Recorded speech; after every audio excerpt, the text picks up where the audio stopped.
Hey, we are live. Welcome one and all to episode 71 of the Megavision Show, the companion podcast to Megavisions magazine. Today is February the 14th, 2021. So happy Valentine's Day to everybody out there, if you're into that thing.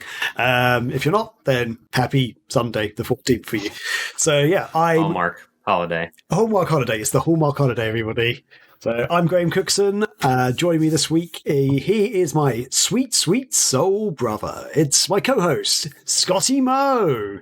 And if only he'd stop playing with that radio of his mother's trying to get to sleep, it's Chris Powell. We are back once again live on Twitch. So keep us company and fire off any questions you have in the chat and we'll get to them when we can. So join us as we all try to understand the concept of love this Valentine's Day with this week's Megavisions Show.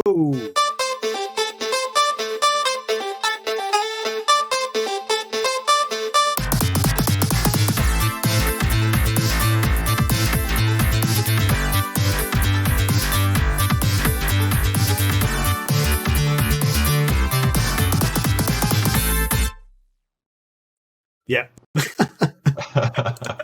Oh dear. All right. So yes, as always, we'll start with how week's been going. So, Scotty, happy Valentine's Day to you, my brother. How you diddling, my Thanks. friend? That's not. You cannot say that. Do you realize what that means? Do you know what we're talking? We'll talk off the air. We'll explain. Well, one day when you're older. I think Graham. it means something completely different. I think it means to go fishing in England. It's like an old fishing Indeed. term. Yes, exactly. Okay. It's Well, actually- we're still gonna have to. Like the diddle, I think, is what they call like the actual like a bobber. And they'll be like, "Oh, how you diddling? Oh, it's not much action Yeah. today." I think that's not on exactly the same bar, but a fanny pack is not the same thing in America as Right. is It in. certainly is not. I will just say, actually, that's from a really old comedy show in the UK. Like this, comedian guy goes on stage and always goes, "How you diddling?" And it's just like, Does he go for a Mario one up at the same time there? But you gestured. What's happening? Where are we? Hi. Sorry. Hello. This is Scotty, no, what's it's up? okay. What's happening? No, we're continuing Schitt's Creek here and there. It might have been because I was a little intoxicated when we finally were watching it last night, but I literally am fast forwarding through the daughter's scenes now, guys. I do not give a shit. She's not entertaining. I don't care about her drama. I don't care about Mutt. I don't care about anything happening with her. That's the best part about it, though. Nah. So You- good. you will- It's gonna make when she comes around so much better. trust Yes, me. yeah. I feel like you grow with every character grows slightly You differently. have to dislike them at first before you can fall in love with them. If that makes sense. Hey. Yeah. At the start, I only liked the dad, basically, and by the end, Yeah, you're right. he was probably my least favorite character. By the end, I loved everyone else more. Word. Yeah. Nah, I mean, Rachel said she'll watch it. I might watch it on my lunches or something. I don't know. We kind of forget that we're watching it. We watched 2 episodes, and that was yesterday because we were not tired and it was later than it should have been to go to sleep earlier on a Saturday. Too early to go to bed. So yeah. I hear that. Yeah, that was hard to get out. I get you because that's a perfect show when you're like, I don't want to go to bed yet, but maybe 20 minutes. And so just put on an episode of Schitt's Creek. That and The Office and stuff like that. That's a perfect episode. Yeah. And we kind of rotate amongst that or Bob's Burgers, even though we've watched every episode of Bob's Burgers, and we need to get the Blu-rays of that or something because it's on Hulu and the commercials in Hulu are just brutal. Or we used to watch always Supermarket Sweep, which that reminds me, Chris, you started to watch Supermarket Sweep randomly. We the fell off 90s it real weird. Man, what happened? Why didn't you like it? We do like it. We did. It's just, and I would love to get back into more game shows. I love game shows. It's just, I think it's just, we've just been busy and just haven't gone back to it. I would really like to, because is this the one that they've rebooted and brought back? Or is this the OG one you're talking about? Oh, the OG one. That's watched when we started. Yeah. But I heard that they were bringing it back. Is that true? They Is that did Netflix or with something? Leslie, what's her name? From SNL, and she was in the Ghostbusters. Oh, Leslie. It's gone. It's left my brain. yeah, I know who I'm a you're little talking out about. of I it can't today, I think of the name now. The 90s Supermarket Sweep show is great. And it's just the 90s when everyone was reserved and didn't know how to talk on TV, like when they were on in front of a camera.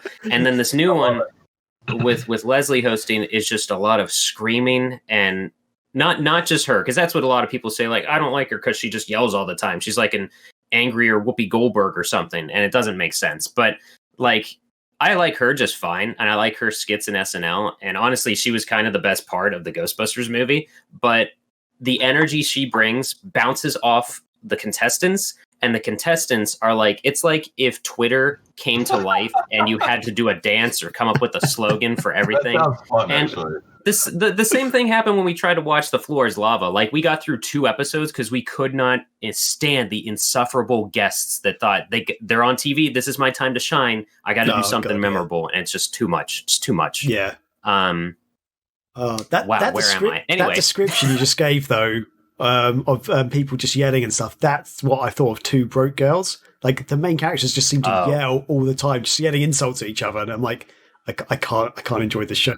Like, but those actors actually like those actors. Yeah, in that show, I was just like, I can't handle this. This is not good for me. They for some reason, I don't know if like GameStop TV had a deal with CBS or something, but for a long time we would get like, there'd be Big Bang commercials and also Two Broke Girls commercials on GameStop TV. So I would learn to tune it out in the background, but I had to like hold myself back with saying like, haha, white people, right? Like every time the fucking Two Broke Girls thing come on, because it's just, yeah. Anyway, watch WandaVision and the Thor movies, because that's a better representation of what's her name. Yes, exactly. Yeah, I've just fallen name. Cat Dennis. Speaking of that, I freaked out this week when I learned that the girl from WandaVision is the younger sister of the Olsen twins. Oh, did you not know that? Yes. I did not know that, and I saw it on Twitter or something this week, and I talked to Jamie about it too. She didn't know it when we were out to dinner last night, and we were like, "What?" It completely blew me away. But she's awesome. She's more power to me. That family, damn. Yeah, I would say more power to her that she's able to have distanced herself that much from them and their drama that you didn't know that they were related. Maybe, I guess so.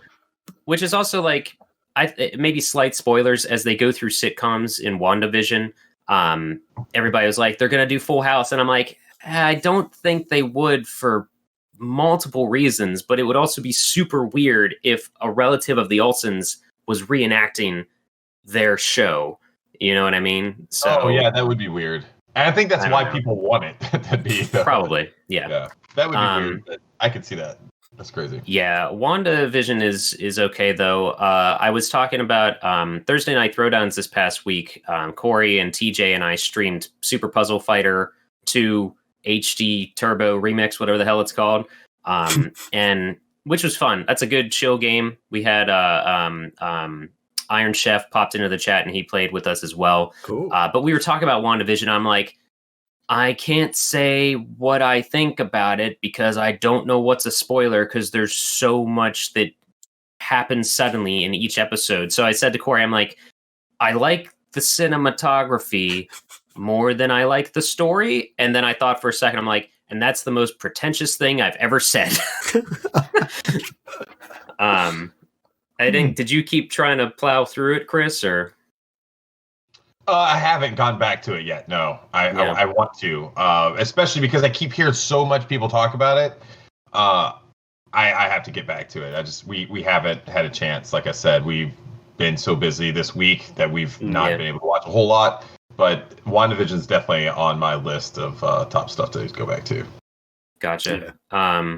Did you jump into it at all, Graham? Did you try it out at all? Oh, I'm 3 or 4 episodes in, and then I've given it a pause because I have a thing like normally with the shows that I like to watch like 2 episodes at least at once. So yeah, I'm not very good at when I can only watch 1 episode each week. I'm like, although The Mandalorian, I did manage to do that. I managed to watch 1 episode and be like, I'm happy, I'm satisfied for this week. I can wait till next week. But WandaVision's one of those shows I'm like, I want to see more. So See, I think that shows the strength in the writing, because with WandaVision, each episode is like 20, 25 minutes, and literally nothing happens, but then suddenly something so powerful happens that it's almost unfair that it's on a cliffhanger. Whereas Mandalorian has a story each, at least in the first season. I haven't watched the second season at all, but I think with WandaVision, we have pretty much decided we're going to wait till it's all out and just binge it. I mentioned previously, or I'm sorry, my worlds are getting blurred, so I don't remember if I mentioned this on a stream during the week or on the podcast, but like I absolutely detest Disney Plus's app and the fact that they think they should release things weekly, especially when it's a 20-minute thing each week. But that's me. Fair enough. It's a shared mega universe anyway, so whatever you say there, it's all happening. It's fine. yeah, it is. It very much is. This is the MVU. So that aside, though, for anyone who hasn't watched WandaVision, you got to give it a solid 3 episodes, because it's nothing in the first 2 episodes, basically. Okay. It's a huge epilogue. Yeah. Or there's prologue, sorry. I feel like there's little teasers that will pique the interest for some people, but yeah, I think give it 3 episodes, definitely. Yeah, and Odin, he bailed quick on that. He's like, this looks so boring. And so I'm hoping if we can just sit him down and get him through a few episodes. Is it a show that you'd recommend for young kids, though? Is the content okay, you think? I mean, I assume it's on Disney Plus. It would be there's nothing super violent or swearing or sexual in it, so it's fine for kids. But I think the attention span for some kids won't hold up, especially younger kids. Right. Like I feel maybe. Are there no action bits at all? Oh no, there are. Yes. Vision. Does Vision do Vision stuff sometimes? Can't tell you. You can't really go to. Okay. I don't know enough about it. I don't know. I can't remember enough. I started reading the WandaVision comics for a little bit. I got like maybe 2 to 3 issues in when those released. So I did read some of it back then. I still have them, but I just didn't go through the whole arc. So I don't know where it's going, and I don't really remember how it is. I know the general premise, and like I said, I did watch some of the first episode, but I just can't remember if or when Vision starts doing Vision stuff. So that's kind of where I like it. It's not full out action every episode or anything, but there are yeah. I'm just wondering, because that's the kind of stuff that Odin would get his attention. So I'm wondering if I could say like, hey, just hold off because there's some cool stuff coming up, that might get him to hold his attention for a little bit longer. Yeah, fair enough. I would say that it is more a drama than an action, even when action is happening. Yeah. That's fair. But it's super spoilers if we say anything more. It really is. But I don't know. I think that the thing is too, though, like the way they set up the stories and stuff for each episode, it's very much like a Three's Company plot where someone says something and doesn't fully, even if they just finish the statement of the truth, there would be no plot for that episode. So that in mind, it doesn't have the wham bam boom kind of MTV quick like 5-second scenes and stuff. The pacing is slower than probably most of the MCU movies, but I would say faster than some sitcoms, if that makes sense. Yeah, so right. I don't think what I'm saying is it's not geared at kids. It's geared at like people that grew up with this stuff enough that it's nostalgia, or maybe caught it in syndication. But if you're younger than that, you probably won't care even when the plot kicks in. So I don't know if it's even up his alley at all. Right, maybe not. So, I mean, you'd be the best judge, so I'd say just watch it and then maybe throw it at him again once you finish it if you think it's worth it. Right on. Okay. Outside of that, though, I mentioned previously that I won an auction for Crime Wave, and it showed up. I'm holding it up now for the listeners. This person's getting negative feedback because this thing's fucking water damaged. Look at the side of this case. Look at the side of that. Yeah. It's cardboard. So for those who don't know, I got the PAL version of Crime Wave. Oh, it's in the console right now.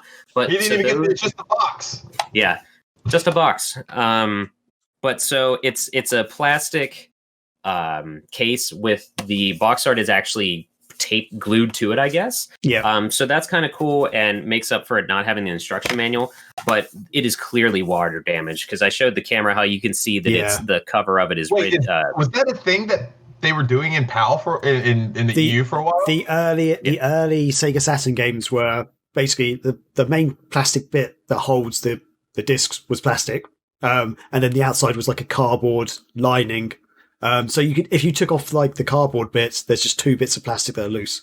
Basically. So actually, how do you find that those hold up over time? Like, do they okay? They're not as good as the later ones. The later ones are more like more solid DVD style cases, which have like a paper slip in them, which hold up way better. But I can show. Oh, 1 second. I can try and show you one of them. Go ahead and grab one, and I'll keep talking about it. But the so I thought, whatever, it doesn't matter because it'll still work. I got it overall for $18, which is literally a third of what it's going for the US copy. So I felt pretty good about that. So I put it in, and I have an action replay. And when you have an action replay in your Saturn, that screen will come up first because it's like a Game Shark. It asks if you want to put codes in for the games and stuff like that. That wasn't coming up. And instead it was going to the BIOS screen and like saying like, this game is not readable. And I'm like, God damn it. Don't tell me now that my action replay is dying, because that will be a second time I've lost all my save files for my Saturn. And also I just suddenly won't be able to play the games I'm trying to get cheaper that I can't get at a reasonable price in the US. I think that is acting up though. So that's fun. Eventually I got it working after choice words and started this game up. I'm going to stream it because I keep hyping it up so much, but fuck, the camera angle is not good. Is that what Graham and I were talking about it? And like, quick rundown of this game. It's a futuristic, it's called Crime Wave, futuristic. You're a policeman person. And it's an isometric, like think of the Urban Strike, Jungle Strike, helicopter game. But the camera, I had to show Rachel because I'm like, help me legitimize this purchase. And this came from Australia. And I was so excited for this. I'm like, is this bad? And because I recently, getting older, some first-person shooter games I can't play or can't watch someone play because I do get a little nauseous. Because and that's mainly because you don't, like, when you're playing, you know where you're going to move to before you do, but not if you're watching someone play. So that's how you get nauseous. Kind of, you don't anticipate the movements. Kind of same with VR a little bit. But this game, the camera is like, you're in a helicopter chase scene and the helicopter doesn't exactly know where to go. So your car will move and then it kind of rubber bands to follow you. I was having a little bit of trouble, but I'm going to give it a shot and stream it. Go ahead though, Graham. So this is, because I actually recently replayed a bit of, because you mentioned last week you're getting it. So I put it in my Saturn and started playing it a little bit. And I was like, I do not remember this because I think I nearly finished the game, but I lost the save file. Yeah, I remember really liking it back then. But I was just like, oh my God, like I genuinely started to feel nauseous. Like I was like, is there a way to fix the camera angle? Because if it was like Jet Desert Strike or Jungle Strike where the camera doesn't move at all, I think this game would be so much better and so much more playable. But yeah, you're like chasing after, like, because basically the whole idea is you're shooting, you got to take down targets. Like there's criminals out there, you got to shoot them down using guns in your car. And you're chasing after them, and like you see them sort of turn around a corner, and like you're using a radar. There's like buildings in the way, and then as you try to turn the corner, suddenly like everything flips, and you're like, I don't even know where I'm going, and your car's sort of skidding off. It's just so hard to actually play the game. It's weird. But otherwise, it'd be a really bloody great game. Like the actual gameplay is solid. Just the camera just screws everything up. It feels like someone's holding down the camera rotation button. It's just constantly moving a little bit. It never stays still. That's the thing. It's just like, oh God. So yeah, that's something I wanted to mention. But it's odd. Yeah. Oh, go ahead. Oh, I was actually going to go slightly off topic back to what you were just talking about. So Chris, this is my Clockwork Knight 2 case. Okay. So this is the old school PAL version, and this is what happens over the years. Oh no! So that's the exact same type of case. Okay, I'm not excited for this. So that's your future, Scotty. So yeah, over time, like the glue just wears out, and these are DCV2s separate bits of plastic, and there's just a cardboard bit of. Oh, there we go. The whole thing's just come off, basically.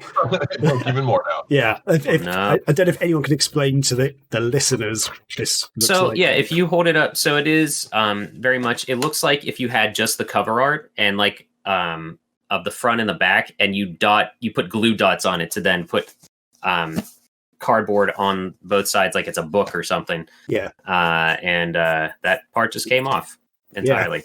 And then wow, I never thought that I would see the day where I thought the giant Saturn cases were better quality than something else.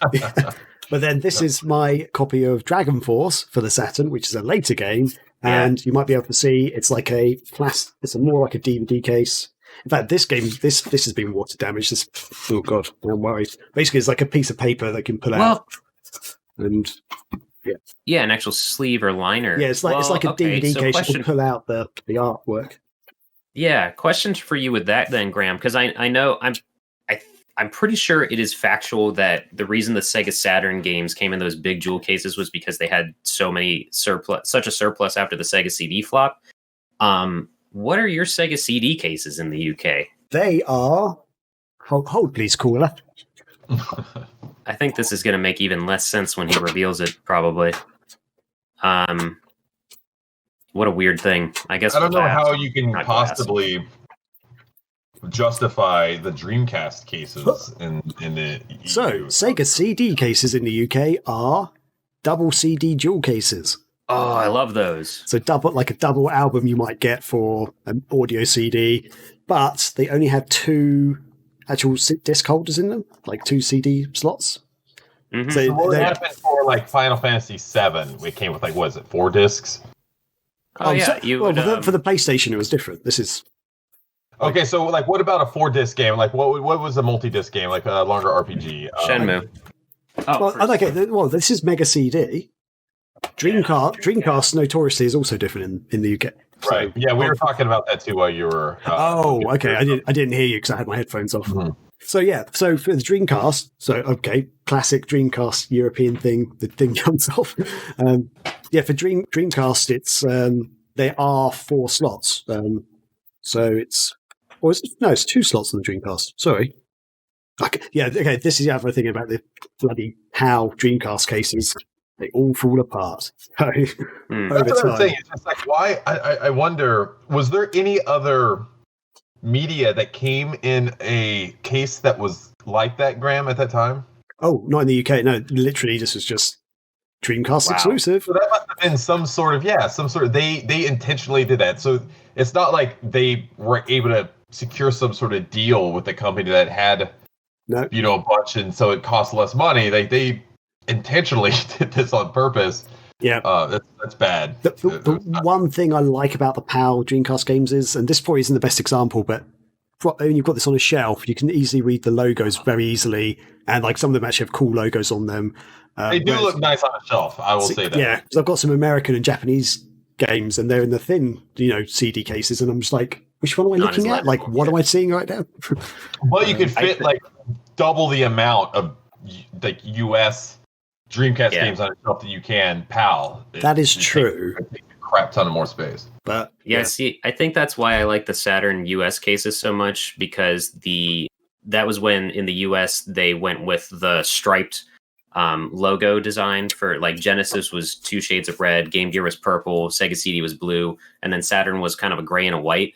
But if you can't really see because it's in the background pretty far, but you would have that full logo. So you would have the Sonic 3D Blast in the Sonic 3D or in the Sonic font. I like having that giant title and then a white background behind it, so it makes the font more prominent.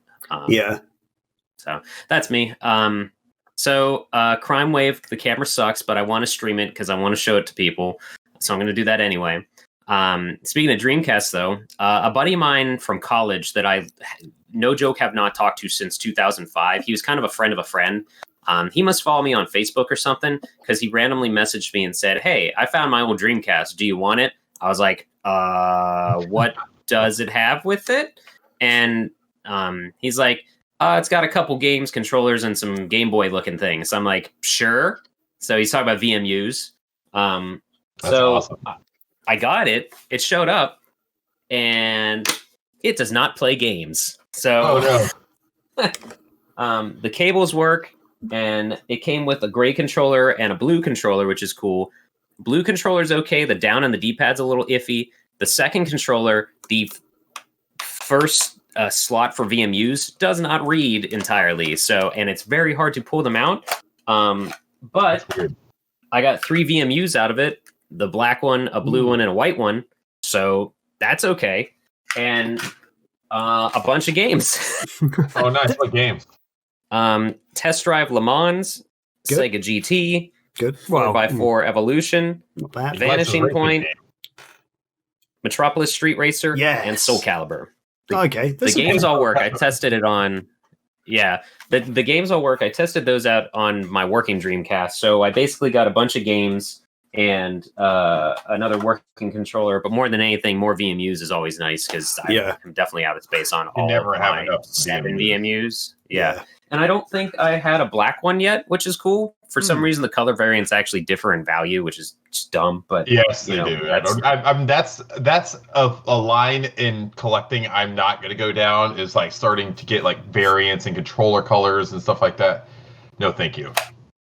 Yeah, it's fun to. I have a yellow Dreamcast controller, and that was, for those that don't know or haven't seen them, it's those iMac colors, those like jelly bean transparent. I love that stuff now. Like Yeah. it was so bad, the design and everything back then, but looking at it back now, I just love it because it's so of that era, and to see that on Dreamcast controllers. It's very like 99 to 2002. Like that is the era that thing was popular. That style. But it's fun to use. I mean, honestly, I got different colored controllers mainly for the marathon so that we didn't have to like label these white ones. But it's fun to use the yellow one because people have freaked out in the chat. Like, you can't use that one. It needs to be preserved. And I'm just like, let's lick it some or something, you psycho. I don't care. But so that was kind of cool. And sorry, can I just ask, lastly, does the Dreamcast actually power on and stuff? it powers on. I could get to the BIOS and look at the VMUs. It did not try. I put in the games he gave me. I put in games that I know work. I tested Arcade Racing Legends, did not work like other current, or not. I said other current Dreamcast, but whatever, like games I know work. Yeah. So you should use it might just be the lens. Well, you might use it as one of like the things that Graham's been doing. Like put I was gonna say emus in it. Or that's a prime GDMU modding console right there, sir. It might be. I actually mentioned that reader in here or something. I think I froze. Yes, you did freeze. I actually said that to Rachel was, if it is just the lens, because the motor's trying to move and stuff in it, because more than once, Rachel has said like, is it supposed to be that loud? I'm like, yes, it is. That's what the Dreamcast does. Yeah. I was Red Jaguar in the chat seconds you guys. He said either use it as parts or the GDMU. Yeah. What, Graham? I was just going to say just about the motor. I was streaming Speed Devils on Friday last week. Just gone. And yeah, I've got my RTX on, which blocks out all background noise, but it likes to pick up that motor because it's so loud. It's like people are just like, I can hear the Dreamcast working. Like, yep, that's right. Just this. You can hear it trying. It's doing its best. It can't be louder than a PlayStation 4, though. I can't imagine. No, my PS4 continually sounds like it's about to launch when I'm playing like RE2 and Last of Us 2. I tore mine down like to almost the bare bones and cleaned it completely. It was nasty. I'll admit it was super nasty. But I cleaned it all out and put it together, and for a day it sounded good, and then it went back to just sounding like the shuttle launch. It really did. Yeah. Lastly, though, got another limited run pickup for the Switch. Return of the Obra Dinn. I will be trying that out soon. I'm excited to play that. No idea. Did you ever play Echo Knight? I did not. Okay, that's okay. You're an insurance broker or something, and you're trying to find out why and how these people died on a ship by reliving their scenarios and stuff, like ghosts or something. I'm not entirely sure, but it sounded really cool. More importantly, for the sake of Megavisions, though, it came with the latest limited run Club of Fun magazine that they have, and this one's very Sega-centric. Awesome. On the cover, it has Shenmue 3, and it says Massive Sega Special, Toe Jam and Earl, Space Channel 5, Panzer Dragoon, and many more. So it's got a couple things in there. Let me read one of these swirling rumors that they have in this thing. It says, the drill. Every issue, Josh and Douglas give their final approval for the newsletter. Then right before we go and impress our editors, sneak in a few juicy rumors. It says, Nintendo fans, we haven't forgotten about you and the Sega-centric issue, NES, Game Boy stuff. They talk about, now that work is wrapping up complete with Monkey Island Collection, there may be potential for more comprehensive LucasArts box sets. And then they also say, will the saga never end? Inside word has it that Limited Run Games has an exclusive lock on a Sega Genesis conversion of Scott Pilgrim vs. the World. Oh. What? What? That might have been Yeah. something like a fan-made thing that they may just have purchased. Maybe. Interesting.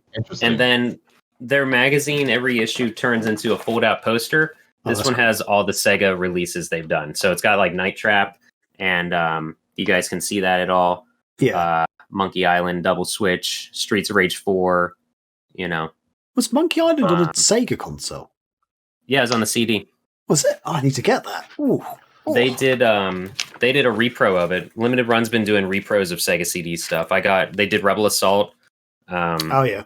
You're going to be sad, And Greg, if you start looking into prices on some of these games. Yeah, Don't do it. every time I look at Limited Run, I'm like, yeah, I'm not buying that. Unless I think with Limited Run, if you decide you're going to do it, like start now. Don't try to go back in the past and get some. Oh, no. They're so expensive. It's just maddening. Anyway. Yeah, the resale and the scalpers it's horrible. But Limited Run does good work, good stuff. That's really me though. A lot of stuff kind of trailed off with different things, but Cool. try to keep it a little bit short this week. So I think that's me. Yeah. Cool. So, Chris, buddy, what's been going on Man. in your world? I'll show you first my pickups real quick because there's a couple other things I want to talk about really quick. I did get a limited run game in as well. I got Carrion on Switch. Finally came in. This is a cool one because if you had bought this, they gave you the digital code for Steam right away, or the next day. And so I had already been playing it, but now I have it on Switch, which is really cool. I ended up getting Persona 5 Royal during the week. I think it went on sale at Best Buy for like $30 or something. Oh. And I was like, and this is the Steelbook edition. I think that's the launch day edition. I think when you got it, it was reserved to that. But I have not played the Royal edition. Have you guys even jumped into Persona 5 at all? No, I haven't really played a dug the single style of the Persona. trailers, but I just haven't jumped into them. Yeah, That's okay. It is a fun game, I'll admit. But I'm looking forward to jumping into this version of it. What were you going to say, Graham? I haven't played a single Persona game. I bet you haven't played this one either. 13 Sentinels Aegis Rim. August. The August Rim. But this is like very much of a kaiju type game. I saw that Antichrist was streaming it a few weeks or months ago. I didn't get a chance to jump in and watch it, so I have to go back and check one of their streams of it. But it looks like a game totally up my alley. And I remember E3 was it 2016 or 2015? I can't remember. Sega had like an area for this game at their booth, but it was very small. It was just kind of this like little section. It had a couple TVs just showing the trailer, and that was really it. And so it's cool that it, to see the game finally released, because it kind of went off at least my radar after that, because I just didn't hear a lot about it until much closer to its release, which is kind of cool. So I'm looking forward to jumping into that. I got one of those cool little repros from Cliff's Repair Corner, I believe that's what Astal. he did an Astal repro for the Saturn. That's a different. Describe the case for the listeners, because that's not how they normally look. Yeah, he goes in and he does do some custom covers. Sometimes he will just clean up a cover and try to make it more like high res and things like that. He's done that, I think, with. I also have one of his Shining and the Holy Ark release that came a few weeks ago as well. But the Astal, he just did one of these. One thing I like about the way he does his CD art, because he has this kind of foil. I don't know if it comes through in the video, if you guys see that. Yeah, but that's kind of like a foil finish that just really makes the game kind of pop, like the art on the actual disc itself. It's just kind of a nice finish that he does. And he will do some like high quality stuff. You can go on his website, and he does repro manuals as well. So you could go get like a Crusader of Sinti manual for like $14, and he doesn't charge very much for this stuff. It's not like he's charging comparatively. Right. Well, yes, but imagine if you go to a convention. I mean, I know those don't exist anymore, but if you were to go to a game convention, there's always those sellers that have like a repro stuff, and a lot of it's like Genesis crap and whatever. And a lot of those games are still like $50-$60. There's a Snatcher. He did. That's him. Yeah, I continually sing praises for the Snatcher Repro because this is way less than the legit version would be, but it's just as good a quality. So, Exactly. so what's the guy called again? It's like, I think his on Twitter, I believe it's Cliff's Repair Corner or something like that. Okay. I'll drop it in the chat later. Okay, But cool. that's not even the one I'm most excited to talk about. This is next game. Oh, well, I wanted to mention real quick the cases that you had there. They're the Japanese Saturn logo, but it's in long boxes, not the smaller cases. Right. Yeah, you're right. Yeah, they're cool. But yeah, Drum I'm roll. going to just get all of his releases from now. But this new game is the new jewel of my collection. I will say this. And I think it's fitting because we're going to talk about this game on Valentine's Day, and it's probably one of the greatest FMV love stories ever told. It is Plumber's Don't Wear Ties on the Panasonic 3DO. I have it tilted in the video just to see, so the reflection doesn't hit it. But What is that? What this is is Graham. a very notoriously bad FMV game for the 3DO. It had a very low print run. Angry Video Game Nerd did a video for it, and it like jumped in price, like ridiculously high. What more can we say about this? Okay. I would call it a semi FMV because to be an FMV you have to have motion. This is literally a softcore PowerPoint presentation. Okay, so is there a story or what's happening? Probably. You want me to read the back? Can I read the back? Yes, for you, please Graham? read the back. There you go. Okay. Read the back and then watch AVGN's thing. Okay. Plumbers have everything: greed, sex, spirituality, white knuckle chases, shameful propositions, a nun, humor, true love, jaded love, jealousy, tout action, comedy, a bad guy, a good guy, a hero, spine-tingling suspense, a hot babe, brazen bravado, a damsel in distress, and a Hollywood ending. And then it goes in. It shows, like, I guess these are the central cast. It says, he's a plumber, she's a daddy's girl. Only you can get them together or tear them apart. Wow. And then it says, the reviews are in. It's trash. It's brilliant. Narrator's cool. I couldn't stop laughing. Sobbing made me cry. My score was so low. Don't bother me. I'm still playing. Jeez. And it says, plays like a game, feels like a movie. Both those are lies. It sounds like Grand Theft Auto to me, so yeah, I'm sold. Wow. You couldn't be further from a description. It was rated 17, but it doesn't say like who rated it. It just says guidance for 17 and under, contains sexual stimulations Oh, okay. and strong language. But yeah, it's not like the ESRB or anything rated this or like so Wow. You got it it. says a plumber, a daddy's girl, chickens, crazed yuppies, evil bosses, shower scenes, race cars, pandas, a nun. So Oh, there are pandas. That's right. Did you Look just at all say those chickens. words? You just say words to me, right? Yeah. But this is a Bubblegum, very tennis good shoe, quality. look at that dog. Yeah, exactly. I will say I spent way too much money than I should have to get this game. I did not know that he did a repro of that. What year did that come out? Oh, wow. This Do we isn't a know? repro, by the way. Oh, I thought you said it was. No, Oh. that is a legit copy. That looks That's- like you printed that out on like. No, that is like a real. That's the way the game came out when it released. Okay, That is a so real that game. came That came out in 93. Night Trap came out in 92, literally 1 month apart, and that game would have been the reason for the ESRB rating system. Oh man. Although maybe they were smart. They labeled themselves, or they like rated themselves and say, no one under 17. Wow. I don't know. So yeah, so maybe I'll do something with that one of these days.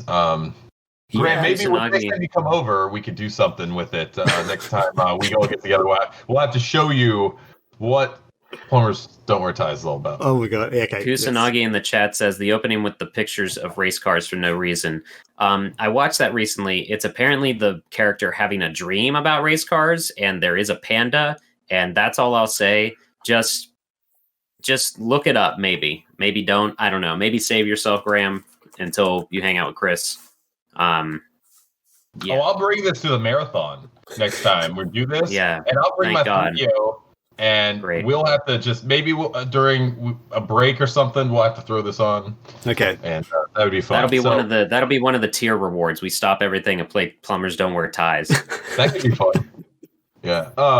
I did get one other pickup this week, but I'm not ready to show it yet because I want to. When I talk about it, I want to be able to kind of give my first impressions with it. And I have not really been able to do it because my kids have been hogging it completely. So I'll leave a little bit of mystery in the air, if you will, for next week. So there was a couple of things I want to talk about before we jump in. I don't know if you guys know, but every Friday morning I do something, and my kids hate it, but I love it. Honestly, I look forward to this moment every week, and it's like the moment of my week that it makes me the most happy. Early in the morning, usually about 6:15, I will start playing Rebecca Black's Friday song. And I blare it really loud and just let it sit in the hallway, and the kids get really mad. You'll just hear them one by one start moaning and groaning, and then one of them will get mad and walk it out and like turn it off. And then I'll come back and get it and like bring it downstairs and turn it on again, and so they can still hear it. They get so mad. It's just funny. It's just a way to wake them up. But they think it's funny as well too. And I had just done it. It was Thursday, and we were talking about it for the next day. And I looked up on YouTube, and Rebecca Black released a remix version of the Friday song this past week. No. And it's dude, it is insane what it is. Like, it's the craziest music video you've ever seen in your life. It's okay. If you thought Plumbers Don't Wear Ties, the description of what I said is just words, the music video of the Friday remix is the epitome of that, but just visually. It's just blobs and blobs that's happening. I want you guys to watch it. It's so crazy, but somehow I love it even more than the original Friday song. It's so good. It's so good. And she is nowhere looks like she did when the original one came out. I'll just say that. She looks completely different, pretty crazy. But check it out. Rebecca Black Friday remix. It's awesome. Okay. I'm wondering. I don't know. Do you reckon we can add it to the? Do you wonder we can add it to the end of the show, or do you reckon we'll get flags? We'll definitely get flagged. Okay. But yeah, watch it. It's awesome. And then I want to quickly say that my son, when he learned this week that Pedro Pascal has been cast as Joel in the Last of Us movie, he got so upset. It was so funny. Wait, which son? Elliot. Because Elliot is The Last of Us is like one of his favorite video game franchise. Like, he loves The Last of Us. He loved Last of Us 2. He loves The Last of Us. He's beat it like multiple times. Okay. And I think in his mind, he just had someone completely different in his head. He thought Jamie, the guy that's Jamie Lannister in Game of Thrones, he thought like that would be a perfect person. And ends up being Pedro Pascal, who was also in Game of Thrones, but completely different. And I told him, I'm like, you know what? Like, it's not going to be the role that you're just going to have to, like, he's not going to be the Joel in the video game, and I don't think he's going to try to emulate that. He's going to be something different. And then also his daughter, I forget her name. What's her name in that game? Is it Emily? Actual daughter in the game? In The Last of Us. Are you talking about Ellie? Because Ellie's not his biological. Right. That's what I meant. Right. Yes, but I mean Ellie was cast, but did you guys hear who got cast as her? It was the little girl in Game of Thrones, the small girl that's Graham. You probably know. She led the family from the Mormont. She was last name Mormont, like Julia Mormont or something like that. She was a little girl that led all of a whole siege of men. Did you watch Game of Thrones? Yeah. Bella Ramsey. She wasn't. Bella Ramsey. What was she? A Ramsey? Bella Ramsey. Was it Ramsey? Oh, I thought she was. It says Bella Ramsey. I googled it. I don't remember Ramsey having a sister in that. Is that her? Is that her real name or her name in? No, that'd be in the Pedro Pascal as Joel and Bella Ramsey in the role of Ellie. Oh, yeah, sorry, that's her real name. That's not her name. Yeah. Okay. Because sorry. there's Ramses in Game of Thrones. Yeah, that's what confused me. I have no idea. I was like, watched Ramsey a damn episode of Game of Thrones. Yeah. So anyway, we'll just move on. But I just thought it was kind of crazy that two Game of Thrones actors actually passed in the role, and he wanted a different Game of Thrones actor. Her name was Lyanna Mormont. There you go. There you go. Thank you. And now you know who I'm talking about, right, Graham? Yes, I do now. Yeah, a little girl who led the Mormonts. Yeah. I know. I actually don't exactly who that is. Sorry. No, it's all good. So yeah, it was just funny. Elliot was like, I didn't realize he was going to have that big of a reaction over the casting. I saw it and I was like, oh, cool. It made sense because Pedro Pascal is a good leading man right now. He's a hot actor after, Mandalorian, and then he did Wonder Woman. I know that didn't. He's so hot right now. Yeah, but he is. I mean, I think if you're looking for someone that's on the rise, I think he's probably a good someone to cast in that role. So, lastly, I think we should talk about the Justice League Snyder Cut trailer that just released. I think it was it may have been today or maybe it was yesterday. But man, I am so hyped for this thing. I think it comes out March 16th, I believe, sometime mid-March on HBO Max. It's going to be like a 3 or 4 hour movie. It's going to be it's insane. And so if it's going to be like a viewing experience, you probably have to watch it in parts. Wow. But it looks so different than what we got with the original theatrical version of Justice League. And I know that movie is either it's one of those you love it or hate it. You don't really have a kind of a middle ground. And I know that and I can understand, I enjoyed the movie, but I still could understand it had a lot of flaws. There was a lot of flaws in it. But I still enjoyed it. And I'm really excited to see what this Zack Snyder cut is going to be, because it's been this mythical thing for so long. No one even knew it existed for so long. It was just this thing that people talked about on Twitter, and you'd see hashtags about it. Oh, release the Snyder Cut. And then they actually announced that, no, it's a real thing, but it'll never happen because it's going to cost all this money, because it's going to require reshoots and all this re-editing, all this stuff. And HBO, man, they've said when they launch HBO Max, we're funding and we're going to do the Snyder Cut, and it's actually coming. And for fans who are especially DC movie fans, I think it's a big deal, because we were really excited for Zack Snyder's version of this movie. And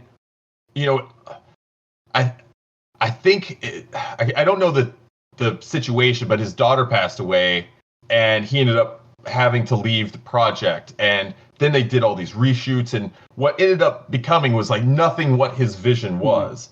And so if you appreciate Snyder's work and are a fan of it, you wanted that version of it. And so that's why I think it is a big deal for DC fans that we're finally getting Snyder's vision of this project that got kind of pulled away from him, and it's kind of he's getting his just due for this. And it's finally his version, and all the actors are super on board. They love Zack Snyder. If you watch, the whole cast have been super supportive of the Snyder Cut happening, and the end of it has. I don't know if we should like talk about the end because it's a little bit of a spoiler. We can try to put up our reaction because Chris did have Graham and me watch the trailer before we started recording today. But Graham recorded that. So, you know what? Fuck it. Spoilers right now for the Snyder Cut trailer right here. Mute the thing. We're doing a spoiler alert for a trailer. I'm going to say this is spoiler alert for those watching. If you want to mute us, I'll do this again when spoilers are done.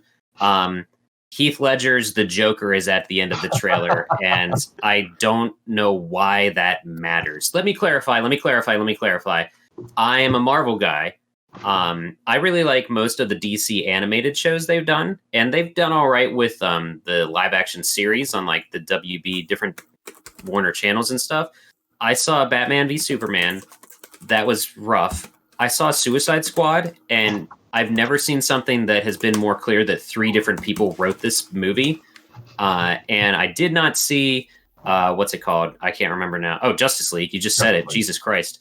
Did I say, yeah. Graham, you said Heath Ledger. Corrected me in the chat. Yeah, so that's you said probably because we just watched a trailer for 10 Things I Hate About You downstairs. Oh, okay. So you mean, I'm sorry. You meant Jared Leto. Jared Leto's Joker.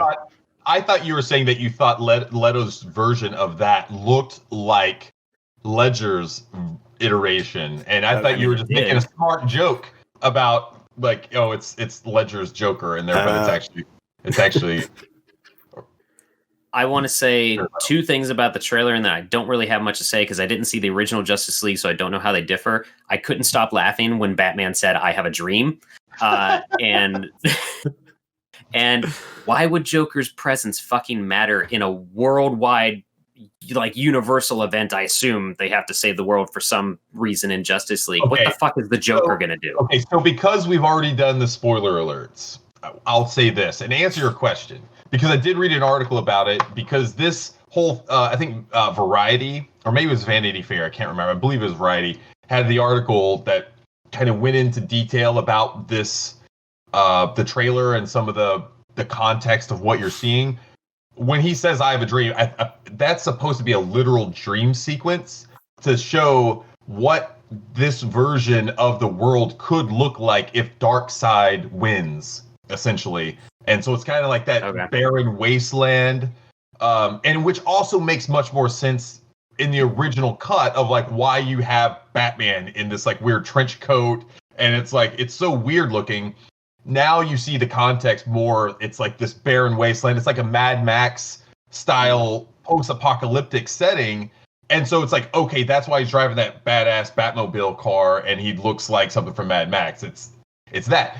But when he sees Jared Leto's Joker and he turns to talk to him, that's all a dream sequence. So that's how they were able to, I think, reshoot and do some resequencing and re-editing to get some interaction between, because that was what people wanted too. They wanted to see Batman and Joker, have some sort of interaction.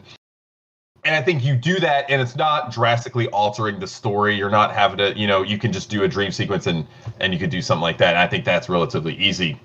And I think so that kind of answers a little bit of like, what the heck? Because if you go into that and watch that trailer and have no idea what's happening, it doesn't do anything to explain any of the backstory. And so if you watch it without knowing any of the characters or what's going on, you will have no idea what's going on. But if you watch the original movie, I think it's hard to, I don't know how you could watch that first movie, even if you thought it was shitty, and look at this and not say like, that looks way better. Even though if you may say it still looks crappy, I think it's undeniable that this version looks a lot better than the theatrical version. See, for me, I enjoyed the original one, but I can completely understand it's not as good as any of the other superhero movies out there. Like, I had fun with it, but I was like, yeah, it's not great. It's not like a perfect superhero movie. So I guess I was one of those people who did fall kind of more in the middle. But yeah, I certainly didn't hate it. There were some scenes in it I actually really enjoyed. But yeah, when I watched that trailer, a lot of the scenes, it's been a while since I've seen the movie, but a lot of the scenes just look like the same scenes from the original one. I don't know, but the way the trailer did it made it look a bit more exciting.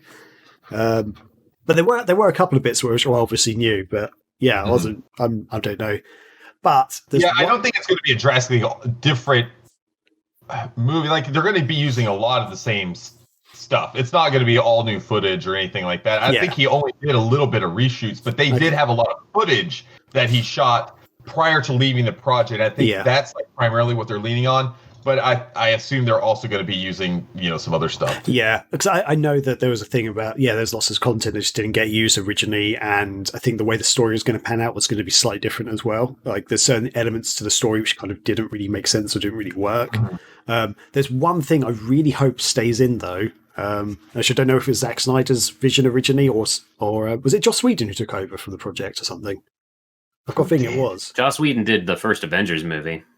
Yeah, but I think he got brought on when Zack Snyder stepped down. He got brought on I didn't even know that. To do Justice League, and people were pissed off about it because, well, Joss Whedon's a great director normally. I know there's lots of controversy right now about him, but normally he's done some great shows and stuff. But yeah, I think a lot of people were surprised at the way it turned out based on what happened. Okay, interesting. But I didn't know that.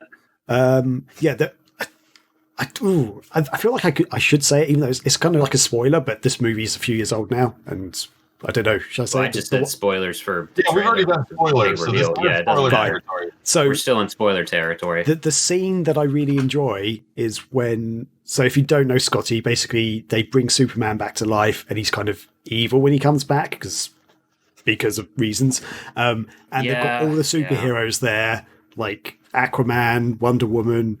The Flash and stuff, and like Superman comes out, he's like basically about to like attack them all, and they're sort of getting into like a bit of a tussle, and the Flash starts running away, like trying to avoid Superman, or like Superman's being held back by like Aquaman and Wonder Woman, like they're kind of struggling, and then the Flash is like running to try and like get around him, and like goes into that sort of slow motion view where everyone's like frozen. And the Flash is like running to like, get into like position, and just as he's doing that, Superman just sort of like just turns to look at him, like because Superman can go really fast as well. Obviously, it's that one bit in the movie. I was just like almost chills. I was like, that was cool. And then like Superman then bursts out and like, tries to get the Flash, but the Flash is just that tiny bit faster. But it's like this proper moment where it's like, shit, Superman. I don't know. I just really enjoyed that bit. I thought that was an awesome scene. I know exactly what you're talking about. Yeah, that was amazing. I agree. Yeah. Anyway, there we go. So I hope that stays in this movie. That's the one thing I want to remain. Everything else they can change the rest of the movie. I'll be fine. Because that one bit, I was like, that was cool. That was seriously cool. Do you think in the new Sonic movie that they're going to have that scene again? That that bar scene? That's essentially the same scene that you just described. It's essentially the same thing they did in the Sonic movie. He runs around the circle, just doing the things. Do you think they'll do that again, but in a different way in the Hopefully. Sonic? Let's hope so, because that's always fun. But yeah, there's one other thing I was going to say on that, and I can't remember what it was now. Never mind. That was it. The explanation for the way Superman comes back to life compared to other things I've seen. Like I've seen the cartoon movie with Death and it's like the Death of Superman, and he comes back to life in one of the cartoons. What they did in the Justice League movie, I thought was a much better explanation for him coming back to life, basically, because it's less like the way it happens. Otherwise, I'm just like, so he's just immortal, basically. But in this, there was a bit more of a reason. If that makes sense. Yeah. That's a problem that always happens with him. He's not invincible. They took him into Zod's ship, right? And let the basically they had this thing that did resurrect him, but in like the cartoon movie that I watched, which apparently is a legitimate canon one, he basically just wakes up again. He just comes back to life, and it's just like, so this guy's this. God damn it! It's the power of the sun. The energy. I don't know. Anyway. Superman is one of the more mistold characters in comic history, I feel. I think the problem is like he's the ultimate. He has like such superpowers. He's so overpowered, and it's hard to humanize a character like that, let alone design a video game around a character like that. It's I don't know. Yeah, it's tough, but I think Henry Cavill though is the perfect Superman. He's really good. You can even he's just you look at him, it's like he looks freaking like Superman. Like every day walking around, it's just crazy. I hope though that after what I really hope as a DC movie fan is that this movie does really well and gets a great reaction, and that spurs future movies with this same cast because I really like the cast. I wouldn't be so like upset if they recast Jason Momoa as Aquaman because I think it would be kind of neat to see maybe a different, more comic book version of him. But I think Gal Gadot as Wonder Woman is perfect. Henry Cavill as Superman. I just sent a very important tweet to you guys that is relevant to this discussion. Oh dear. For those that cannot see it, someone has every single Joker painted on the side of their car, and below in like bleeding font it says, "If you're good at something, never do it for free." It's horrible. Yeah, none of it makes sense. That's not genuine. That's like one of the worst things you could put on a car. I was just gonna say Aquaman. Like I thought Jason Momoa was a brilliant Aquaman. Like especially... I do.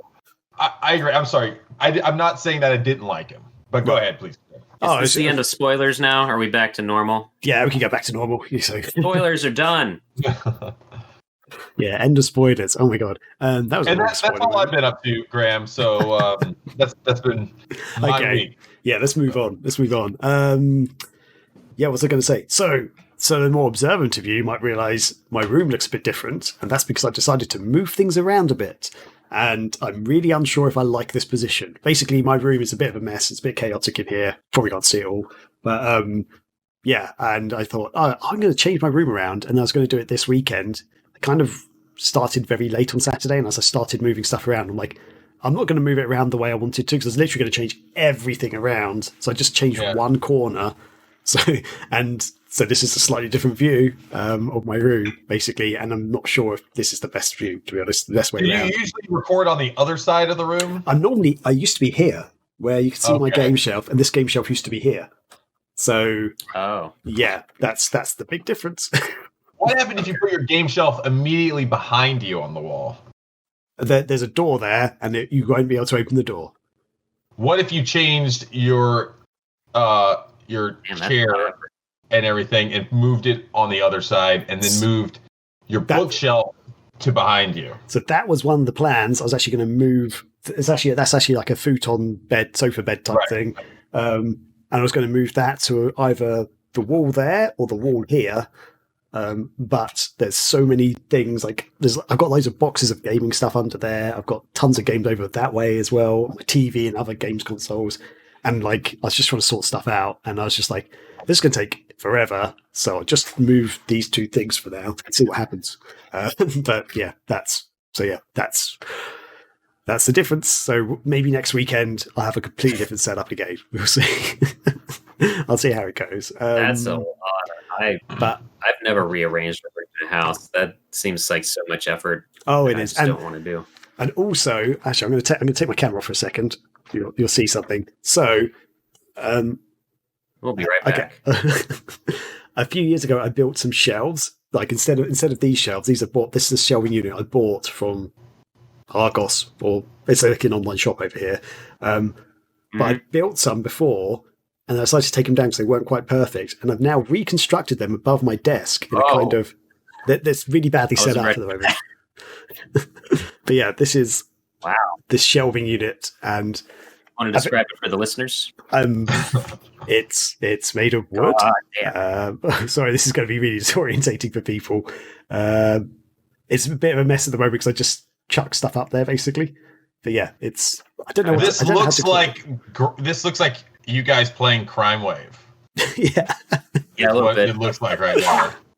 That's what's happening right now. Yeah. All right. So, listeners, Graham has a black. It almost looks like the cube things, but definitely in different dimensions, I guess you would say. And then he turned it around, and above his desk was looks like just plywood right now. That's basically it's just basically bits of wood, but they were sort of still.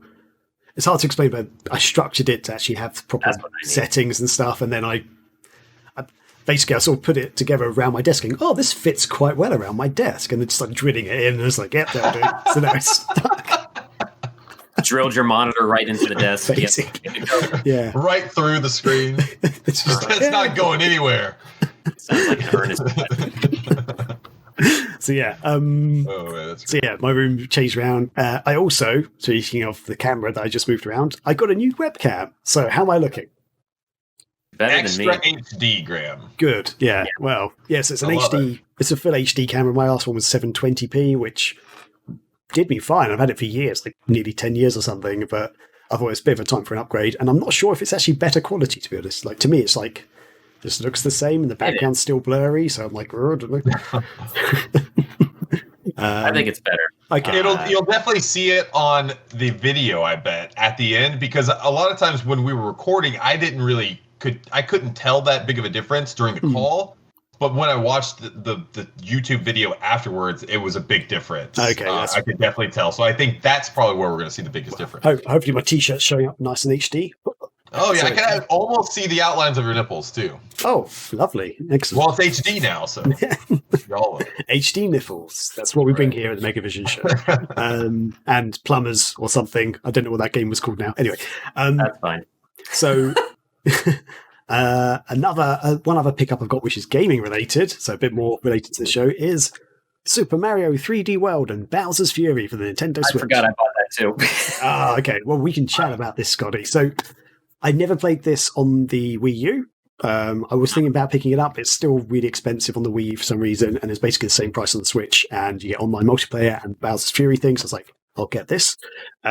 Also, one of the things I wanted to play online, because Kate's sister over in Australia actually got a Switch for her she got a Switch for Christmas, and we got her this game for her birthday, which was like like a few days before this release. So we're getting a present, but it's going to come a few days late.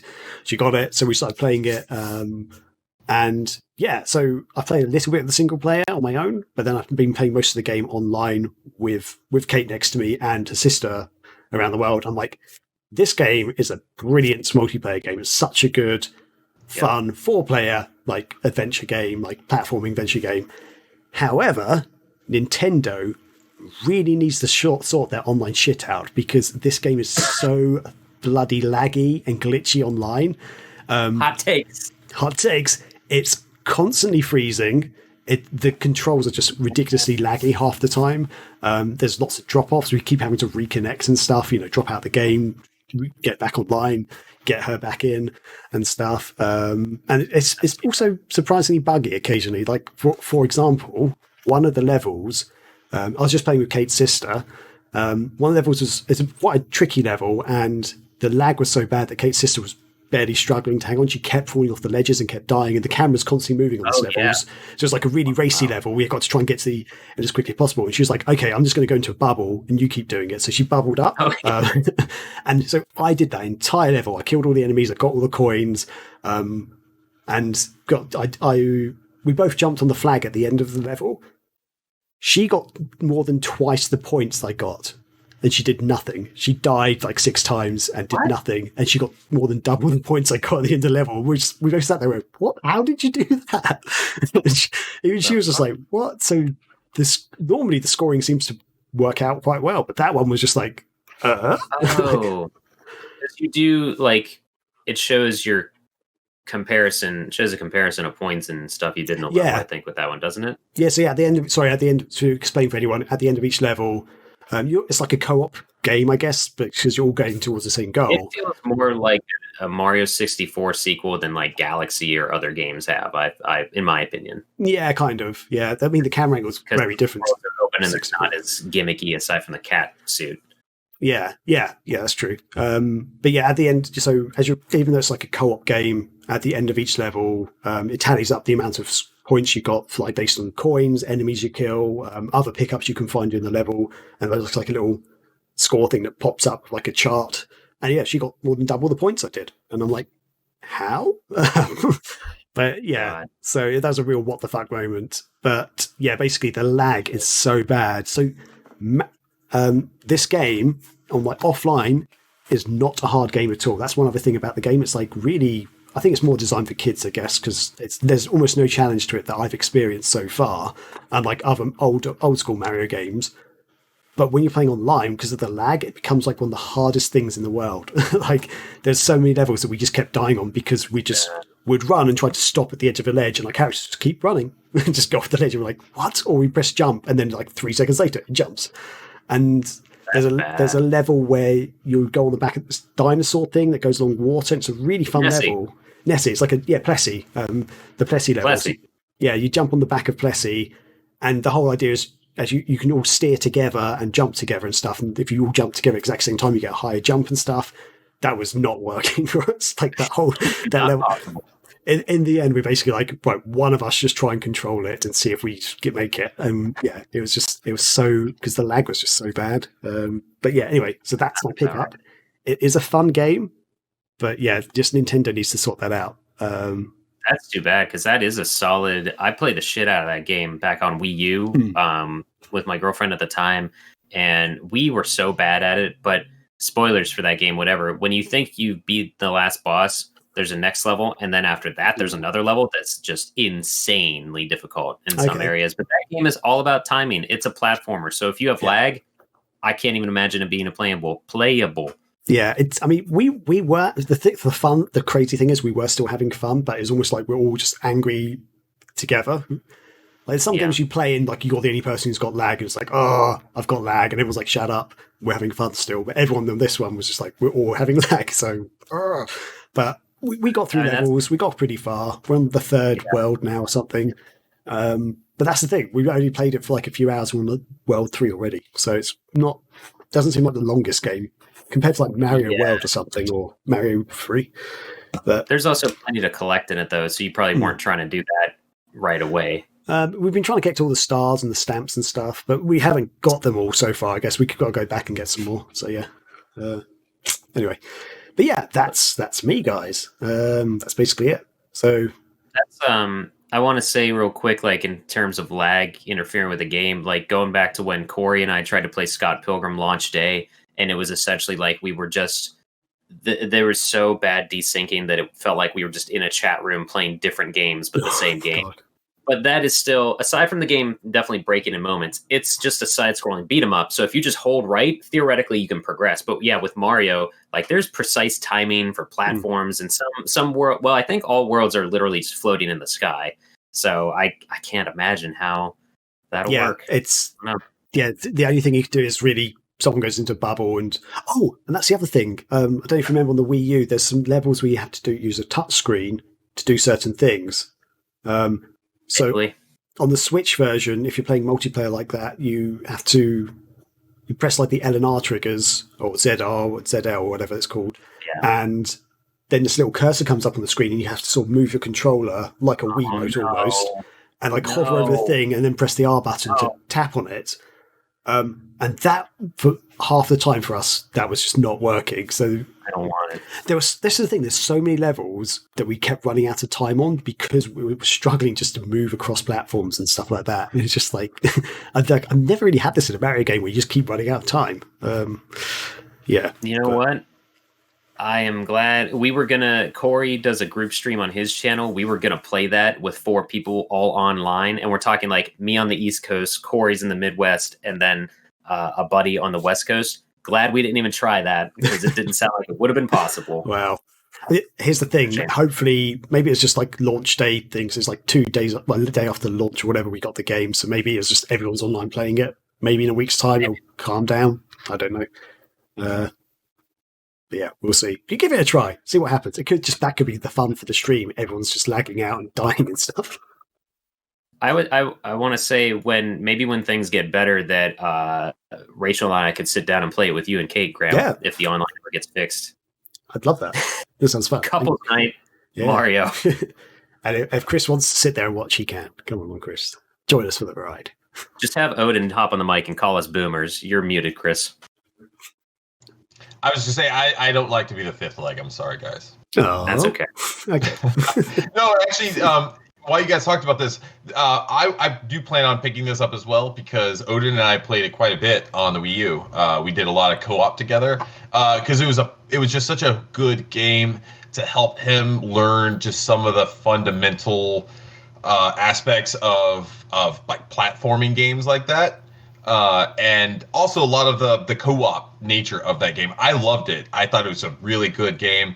I'm definitely going to pick this up 100%. And I know Odin's going to be excited to play. So Who knows? Maybe me and Odin one of these days will jump on with you guys. So yeah, that'd be cool.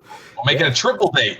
Yeah, and I just want to say, don't let what I just said put anyone off buying this game, because offline and single player is brilliant fun at the moment. The online is still fun to an extent, but yeah, just need to sort out the laggy issues and servers or whatever's going on there, because and this is just because Australia and the UK are pretty much as far apart as around the world as you can get. Maybe that's the thing, but I don't know. I was going to say too, I feel like one thing I mentioned real quick, when I was playing it on Wii U, the cat suit, eventually if you die so many times, you get an invincibility cat suit, an invulnerable cat suit. We ended up calling that the pity suit, because that's what happens is the game's taking pity on you and just gives you invincibility. We got that 3 times in the online mode.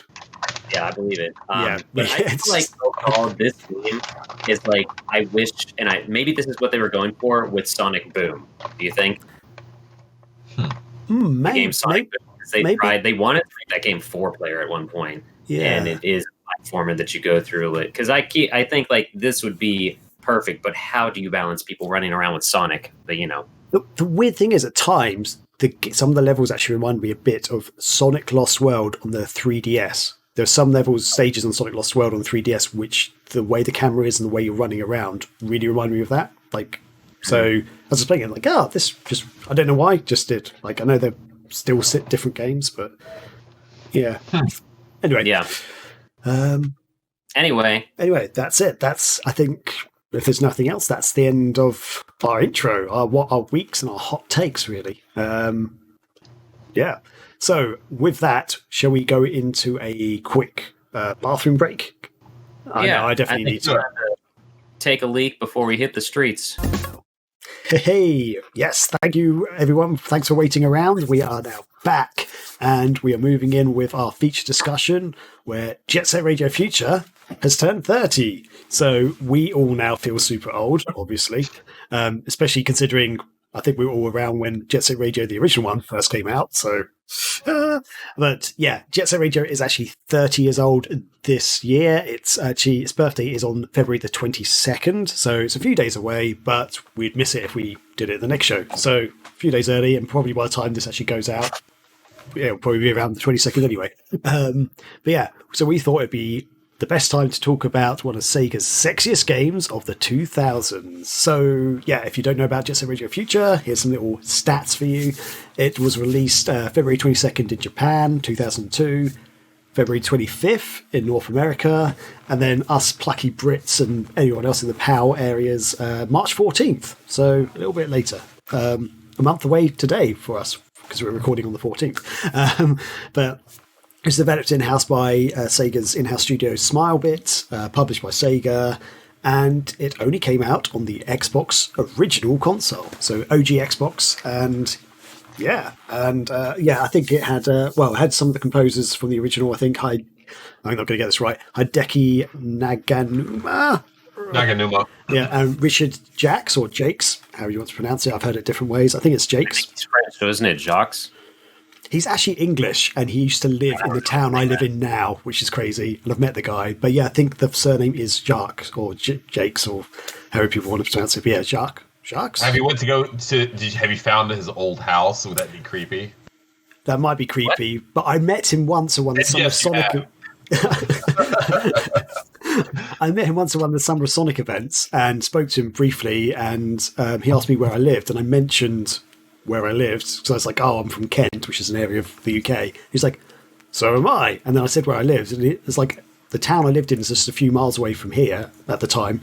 And he's like, yeah, I live here. And I won't say the name of the place because I live here now, and I don't know if he still lives here or anything. I've never seen him around. But anyway, and I was like, I went to school there. And he's like, whoa, small world. So, but we didn't become best friends or anything. He's denied my Facebook requests and everything, but no, I haven't actually sent him any Facebook requests. Just to be clear, that's a joke. That's a joke. I'm my sure internet lagged out when you said you met him, so I was totally lost for like the last 10 seconds. But yeah, basically, I now live in the town that he used to live in, and I went to school in this town as well. So it's just like a funny thing when I was talking to him. We just got chatting about this place, and it's like, wow, amazing. One quick note before we progress: it's 20 years old, not 30. Oh, what? Ooh, oh yeah. It would have been released in 91 if it was 30. Why did we have 30 on the outline? What is wrong with us? I don't know. Who did that on the outline? Let's keep rolling with it. I just realised it's not.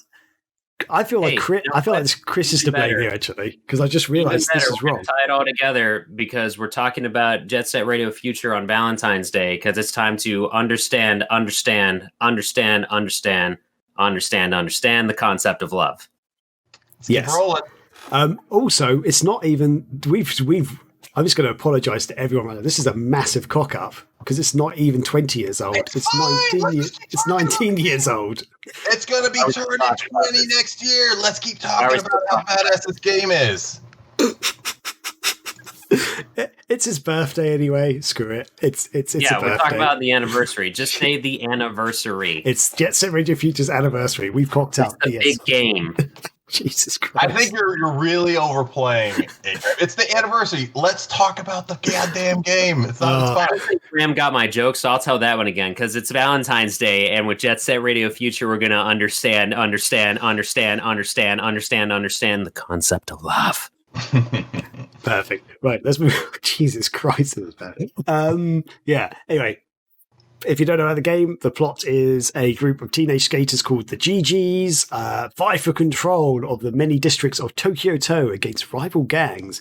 Meanwhile, the Rokaku Group, a mega corporation whose leader is also the mayor of Tokyo-to, is attempting to seize control of the city by force and convert it to a totalitarian police state.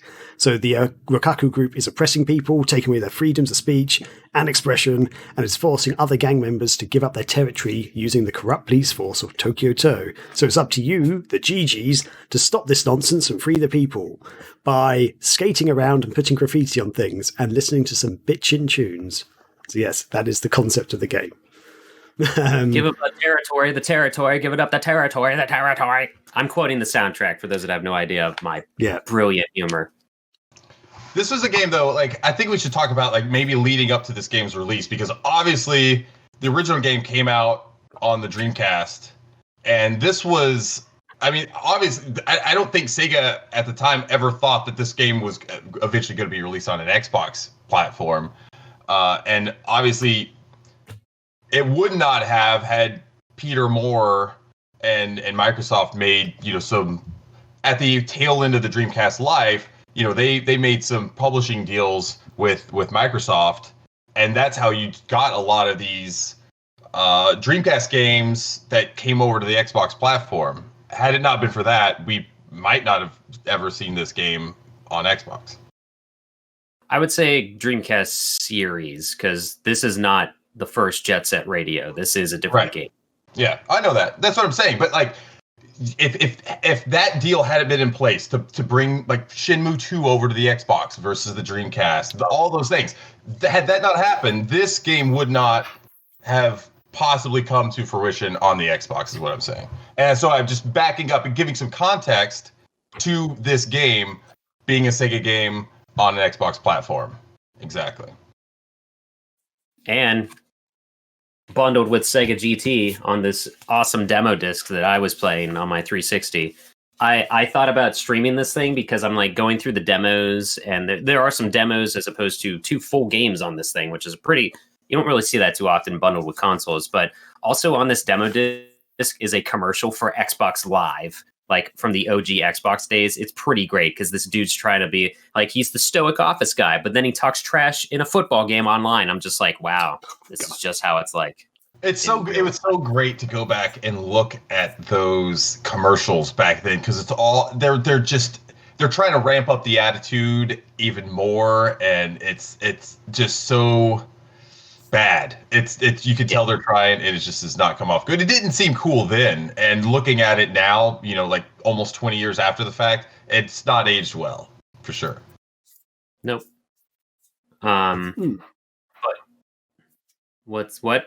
Go for it, Graham. Oh, I feel it has aged fine, but okay. I think we're talking about that particular commercial, the idea of these commercials of the 90s, Graham. Okay, I like it. It was like he was like, "Oh, you want to tackle me, bro? I'm gonna get to the top of the leaderboards," like making turns like this. How 90s and other things made gamers. I know. Okay, here's the thing. I know that commercial, but I haven't seen it for a while. But I do remember it. But yeah, I'm like, in my head, it was actually really good. Like it's just, it was terrible. I feel like it's terrible back then, but it's still going to remain equally terrible, but also fun. I don't know, but yeah. Anyway, so. But yeah, okay, moving on from the actual, so you guys we've had a chance to play or watch some more YouTube videos. I don't know what you guys have been up to, but I've been playing a little bit this week. I believe Scotty's been playing a bit.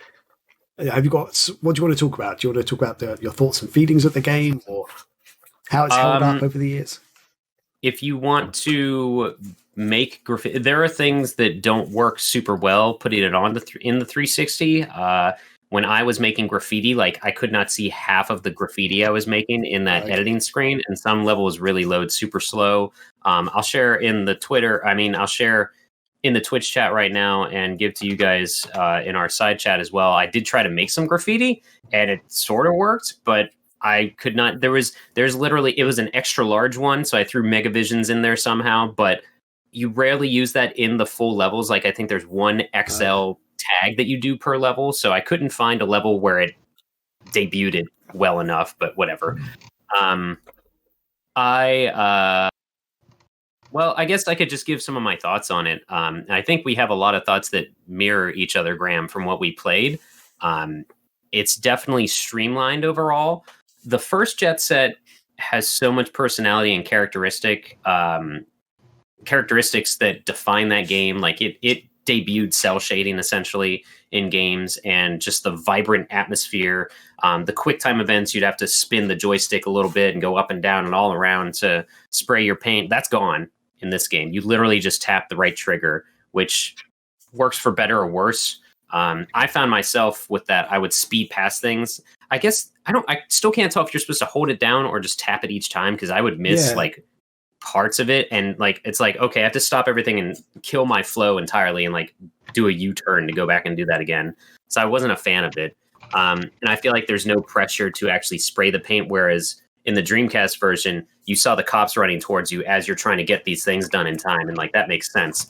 And there, I will say that I'll say one other comment I have, because it might lead into something else. I don't think the enemy cop in like the deputy, I don't know what he is, the sheriff or something, the chief of police in this game, he's creepy, but he's not like goofy, scary, like you want to get away from him as much as in the first game. So I don't know. I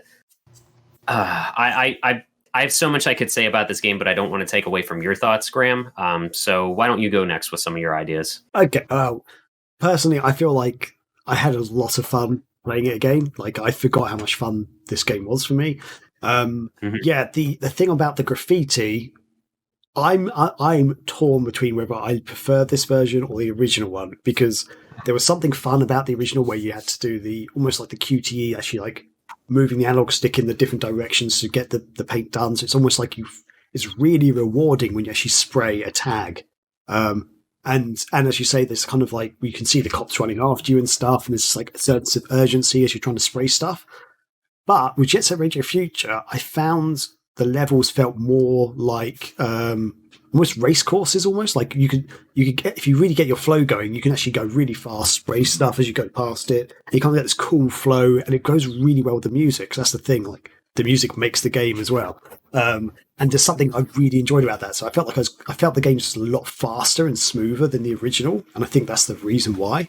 So I did kind of enjoy it still, like, and in some ways more so than the original, because I remember the original, when you first start playing, it's very long-winded to get like past the first few levels and stuff. It's just, well, the first couple of areas, it's just like, ooh, like trying to explain how to do everything, and this just felt a bit more natural. So yeah, it just felt a lot smoother than the original one to me. But yeah, I feel like you are missing that sense of urgency. Like when the cops came out and stuff, I didn't really care as much. Like I could just like, just blast past, rather than think, because I think there's a strategy almost in the original as well. Like especially like the first level when you first start playing, like it's when you sort of work out that it's better to do some of the bigger tags first when the cops aren't really around, and then you can get rid of the little small tags. Because quite often I used to play it and be like, I've got one massive one to do, so I'll find extra spray cans. There's like cops after me. I'm like, trying to do this massive thing, and the cops are jumping on you, and it's like, no. So yeah, there's that element to it as well. But yeah, I didn't feel like I was. I only replayed the first couple of levels. I have played through this game before, but it's been a while. But I did feel like in the first couple levels, I didn't feel like I was pressured that I was ever running out of spray paint. In the first game, I definitely feel like this one. And one thing that they add that I think is a big improvement is that boost button. You use the spray cans for, but I don't even know how many it uses, but it does give you just a boost so you can get away or get killed. I think it's just 10 spray cans to do the boost, basically, something like that. Yeah.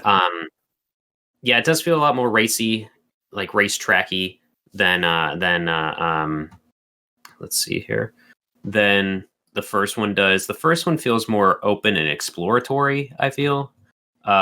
This one, I feel like even when you're in like the main GG's headquarters, like that feels right to be a massive online multiplayer game lobby where you meet up with your buddies and then you decide to go spray parts of town and stuff like that. Like I really feel like this could have been an online multiplayer game, and how big the levels are, I feel like they maybe were experimenting with that. I don't know if I'm making that up in my head.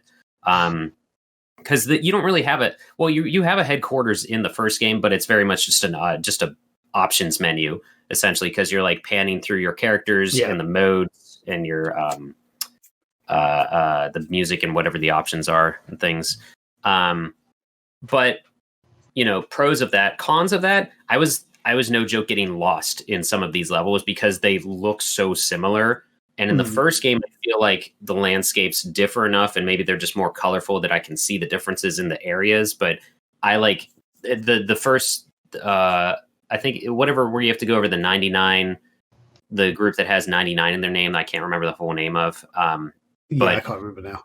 You're like in kind of a Chinatown thing, and I could not tell the difference of where I needed to go in these pathways, even though I was using the map. Like I had to like tilt the thing and like see, am I on the same level as this spray paint can? Is it up higher than me? And because they show you where graffiti souls are, where you can unlock other tags in the levels, I was trying to get all of those. And it was like, I don't know if I'm having fun with this because I could not consistently get tags as I was like zooming around stuff. I kept missing things and had to turn around and whatever. I don't know. As much as I complain about the controls in the first game, I still feel like it's smoother and has more characteristic than this one overall. Okay. Interesting. Because I found... That makes sense. So I don't know, in terms of actually controlling, I found this one was just smoother for me. But I do kind of understand what you mean about the levels. I feel like some of the areas, especially, I guess because the Xbox is more powerful, some of the areas were a lot bigger. So whereas the Dreamcast, each level's got a lot to it, but it's kind of everything feels a bit more constrained and stuff. And yeah, Chris, I can totally hear you typing right now. That's quite distracting. Sorry. Yeah, and so yeah, the Dreamcast ones did feel a bit more constrained, but I feel like maybe the level design was a little bit cleverer on the Dreamcast original. I think whereas this one's a bit more open. But again, I feel like that led to me finding the game a bit smoother and a bit more. I could just go around and woo. I don't know. Mm-hmm. I think there's pros and cons to both. I think I enjoy both of them. I don't think I can say I prefer one over the other. They're just different, but the same. And it's very weird that in. Oh, sorry, I thought you were done. I was just going to say, in terms of styling, I feel like it hasn't lost the character elements to it that you sort of were mentioning, or the Dreamcast original. But I don't know. It definitely feels darker in stages. Like some certain areas are just a lot, not just visually darker, just feel like the atmosphere is a bit darker as well. But yes, yeah. To comment on that, I put in my notes here. This feels like a gritty reboot following a Saturday morning cartoon. Okay, yeah, that makes sense. That's kind of a good analogy, actually.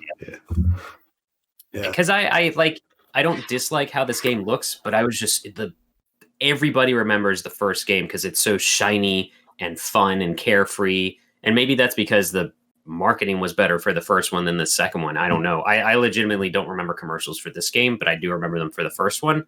But maybe I was more in tune with the Dreamcast than I was the Xbox overall.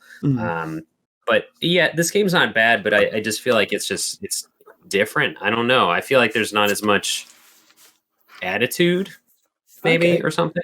It is weird and kind of jarring that you don't start the game with beat like you do in the first one. Yeah, I'd forgotten about that, and I was like, "Who's this guy? Who's this character?" Corn. Yeah, who's Corn? Like, what's going on? Yeah, and it's like, yeah, you unlock beats. Like, I guess the first character you unlock is just like, "Oh, there he is. Hi, there's our buddy." Yeah. But I played as Gum. I love Gum. So yeah. Yeah, I have. I'm wearing a pin of her right now. It's not from Future, but it's on original Jet Set. Nice. That's why I'm wearing this hat and my Beat glasses. That'll be Graham someday. One day. I got the Jet Set hoodie behind me, baby. Yeah. Oh, I've got the t-shirt on for any keen-eyed viewers there. Yeah. With a jumper underneath because it's actually very cold right now. That's why I'm rocking this weird 90s grungy style. H2O Happy Dude says, so Beat cosplay when? If you tuned in during the Dreamcast Marathon, that's what Graham did, basically. Oh, yeah, I didn't have to go that. Basically, yeah, pretty much. Yeah. So do we want to get to some of the questions / comments we had about this? Okay, I mean, did Chris have any comments about it? So, or anything, or are you? One thing I think about that, I do think, but we need to do some research, but I think this might be like the most produced Xbox game ever when you bring into account like the Sega GT combo that they produced for this. It very well could be the game that made more copies than any other ones.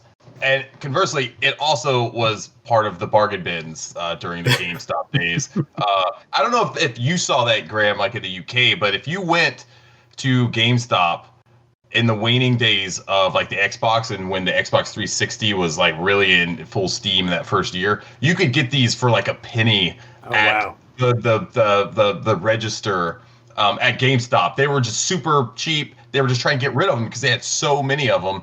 And I don't know what these days, like if they're still super cheap to get, like on eBay. I have not bothered because I have my copy of that still in my collection. Unfortunately, it's in storage right now. But I just think that's a neat kind of like little side note to this game's history, because a lot of people kind of, I don't know if they remember that part, that this was bundled with Xboxes. And so that also kind of goes and goes back to that close relationship that Sega and Microsoft were able to form during that time frame to actually get a pack-in combo game for Xbox systems. I think that's a pretty big deal and something you don't see a lot. I think you see a lot more now with third-party companies like partnering with to release, but it's something you didn't see a lot of back then. So I thought that was kind of neat about this game. Yeah. I just go for it, Graham. I was checking online on one of the UK's biggest pre-owned gaming places. I can't find the actual double game like Sega GT and Jet Set Radio Future thing, but Jet Set Radio Future on its own is about £40 on this site. Wow. Sega GT 2002. Do you want to guess a price? 16. Score 20. You are both incorrect. It is £1. So that shows the market value of the two games. It's mental. I can understand that though, because I mean, one's a racing game, and typically, I mean, because wasn't that an annual release at that time? The Sega GT, were they doing that? No, one was called 02. Yeah, 2002. But there's only two Sega GT games, so. Yeah. And so I was just trying to think of like maybe like why would one hold its value so much more than the other, but I could see why Jet Set Radio Future is a well sought after game. Graham, do you know if did you guys get that combo thing over in the UK? We did, because I own it. It's at my parents' house at the moment, but I got my Xbox with it, basically. So that's how I got my Xbox. I was like, yeah. I'm now wondering if that double pack is actually going to be cheaper than Jet Set Radio Future on its own, because Sega GT 2002 brings the price down or something. I think the reason why it would be, was going back to my point, is they produce so many of those because they were packed in every Xbox console, is that's why they were getting pennied out. And also, I was wondering why. Like, I wonder what the price nowadays would be on those combo discs. I wish I could find it on the site. Oh, sorry. Scotty has an answer. Go for it, Scotty. Yeah, I was looking at all this while you guys were talking about it. So the demo disc on its own. Okay, so price charting has a variety of prices here because Future, they say it's $30 loose or $50 complete. I couldn't find the demo on price charting, but Sega GT, according to Game Value now, do you guys want to guess the complete value of Sega GT first in the US? Of Sega GT, $15. We got $15. Do I hear more? $4. $4.31. Ooh, that's bloody close. And that's complete. And then complete for the demo is $10. Jet Set on its own complete apparently is almost $40. Wow. That's about the same. Yeah, about the same as. Wow. That's insane. I've legit never seen Jet Set on its own. I know. I knew that was going. Actually. That's crazy. I don't know if I remember ever seeing it on its own either. That's weird. Yeah, that's nuts. Yeah. Oh, wow. Yeah. But I remember Sega GT 2002 being a pretty decent game. Definitely better than the Dreamcast original, because the Dreamcast original was not a great racer, unfortunately. Oh, GT. Yeah. Yeah. But I remember the Xbox one being actually quite enjoyable, but that could just be my happy memories of being excited of getting an Xbox and Jet Set Radio Future and stuff. And then Microsoft fanboys born. Yeah. Yes, exactly. I was going to say in the chat, H2O Happy Do said, I started working at a huge retail chain the week of the Xbox 360 release, and the employees were given the option to buy them for a special employee discount. We had a single bin full of Xbox games marked down to 60% off.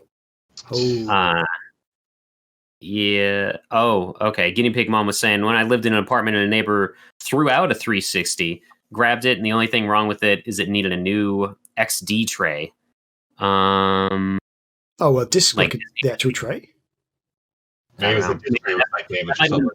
Because that was a problem. Is not the plate itself, but like literally where it said 360 on the CD tray. Sorry, I'm an idiot.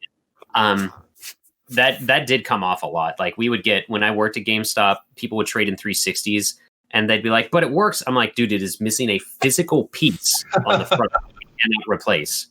So, like, would you want to buy this? That's what you could ask them. Would you be okay with buying this if this? I would literally say that. I would to people that were being douchebags. I'd be like, all right, you have to look at it like this. As much as I clean this up, would someone want to buy this missing a cosmetic piece? And they'd be like, I would. And I'm like, all right, cool. Well, here you go. Congratulations. Do we get to some more of the mailbag comments? Oh yeah, let's do that. So we can understand the concept of love. All right. So you're welcome for that. Pretty cool. Richard Jacques. Oh, Ricky Jacks. My buddy. He was the composer. Yeah, he was one of the composers for this, along with Hideki Naganuma. Richard, Mr. Arjax was also known for Sonic R and Sonic 3D Blast and Metropolis Street Racer. Headhunter. And some other games. Ooh, yeah. He did the Headhunter soundtrack, which is one of my favorite soundtracks. I love that. Okay. Yeah, he's done some other stuff that I don't want to load up the website because my site will lag super bad. But he actually commented, I admittedly, I tagged Naganuma and him on our tweet for this. But he said, I have many good memories from working on Jet Set Radio Future with Hideki Naganuma. So that's pretty cool. Nice. That he commented on that. And then Mithril Fox in our Discord, and I'll link it real quick in here. For those watching us live, we've always got stuff going on in our Discord. It's pretty active. You can ask us questions there, even outside of right now and everything. But Mithril Fox said, Jet Set Radio Future is what put Sega on the map for me growing up. I fell in love with that stylish title, and so it's quite frustrating that Sega hasn't made any effort to bring that game forward to any modern system since. While the game plays out quite differently from the first, dropping the focus on graffiti QTEs, with the game more focused on more verticality tricks and the ability to fight back, and making tagging a faster-paced, streamlined experience. It didn't take away from the wondrous sights, the colorful visuals, and the crazy story. I feel newer generations are missing out on this amazing non-sequel. I will. That was really well written. That was really well done. That was awesome. That's a good milk stuff right there. I think they summed up in a more coherent form what Graham and I were trying to say. I was like, wow. That is something we forgot to point out. Like, you can literally grind straight up telephone poles and stuff in this. Which honestly, it just makes it anyway. But they said, a question to you all: which character from the full lineup of unlockable characters were your favorites, and what did you think of the U? Maybe he meant UI. They meant UI. Let me double check and make sure I copied that right. But yeah, do you guys have a favorite character overall? So, I think I mentioned it already. Gum. I know she's not unlockable technically. She's one of the characters you start off with, but there's something about Gum I've always enjoyed playing as Gum. In the original Jet Set Radio, I actually enjoyed playing as Yo-Yo quite a lot. But in Jet Set Radio Future, Yo-Yo's the character you're introduced to the game with, and for some reason I'm just like, not that bothered. Although I think I played it recently and I didn't get too far into the game, I have to admit. I can't remember all the unlockable characters now, to be honest. I completely mispasted their question. The last half of their question was, what did you think of the Death Ball game mode? Sorry. Why are we having so many problems today with this? It's ridiculous. That doesn't matter. We can't do math right. We can't copy and paste right. I blame Chris entirely for everything to do with this. You chose it. It's fine. I actually didn't choose this. I said we should do anniversaries, talk about anniversaries for upcoming games and things like that. And Jet Set Radio was the one coming up. But Graham, like you're talking about Gum, Beat has always been my favorite character. I know that's not an unlockable one. I think one of the coolest looking characters was Korn. I think I love just his design. I think that's kind of neat. But what about you, Scotty? I'm trying to look at a full roster right now, and it's not helping me out here. Oh, wow, there are tons of characters in Future. Holy crap. I found like a full picture of them. I really like Gum, and I'm trying to remember who the goth girl was. With blue hair. Not I don't know. I like the ladies of Jet Set, I guess. Let me take a look here. I'm going to type in Jet Set Radio Future characters. I apologize. I'm probably lagging out super bad right now. And it's not me typing this time. Graham. Yeah. So that's all me, baby. I need a listing of them, though. That's the problem. I can't remember her name. Trying to find it now. Sally.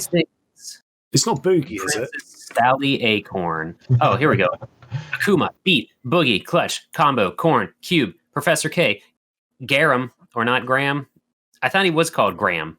Gum, Hayashi, Jazz, Potts, Rith, Roboy, Rikaku, Guji, Soda, Yo-Yo, Zero Beat.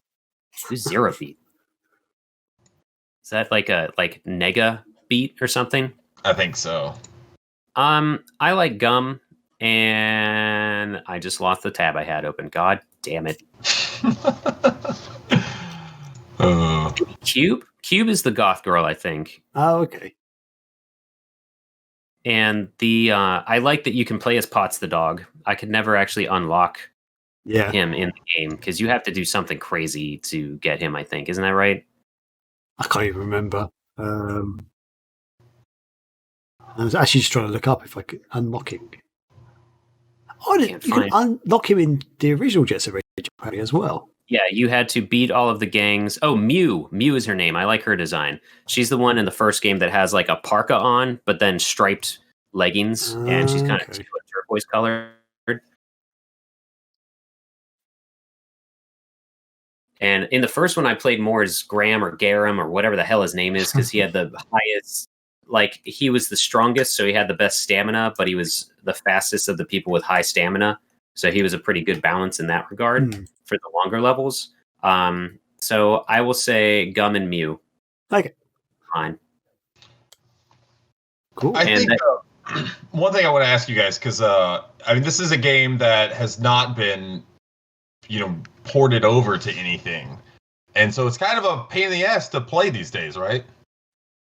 I mean, if you don't have original hardware, if you're not having the original Xbox, like, I mean, it's you may have to do some unsavory things to play it if you don't want. Is all I'm saying. So, all I'm saying is we need to start putting some pressure on Sega here to get this game on current systems. Like, what's going on? Why, if this is such a big game for Sega and Microsoft from back in the day, why have they not ported this over to the Series X and the S? Like, how awesome would this be in like 4K, running at 60 frames per second, 120 frames per second, whatever? Bump it up all the way, slide the slider all the way over to the right on everything, and that's all they have to do, right?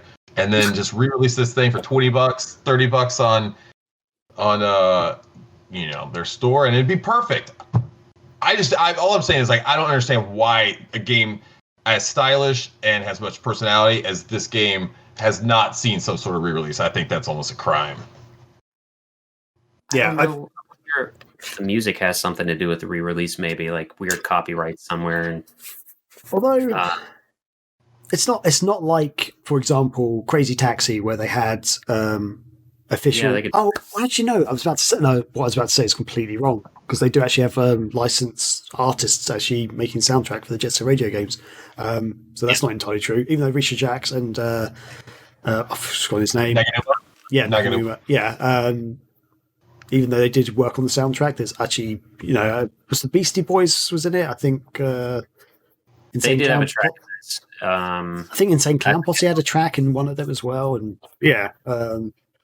Other artists are available. How would you feel? Let me ask you guys this question: would you, if you had to make the choice, whether it's like the only way we could re-release this game is if we removed all of that, because Sega's done that before with Crazy Taxi, I think.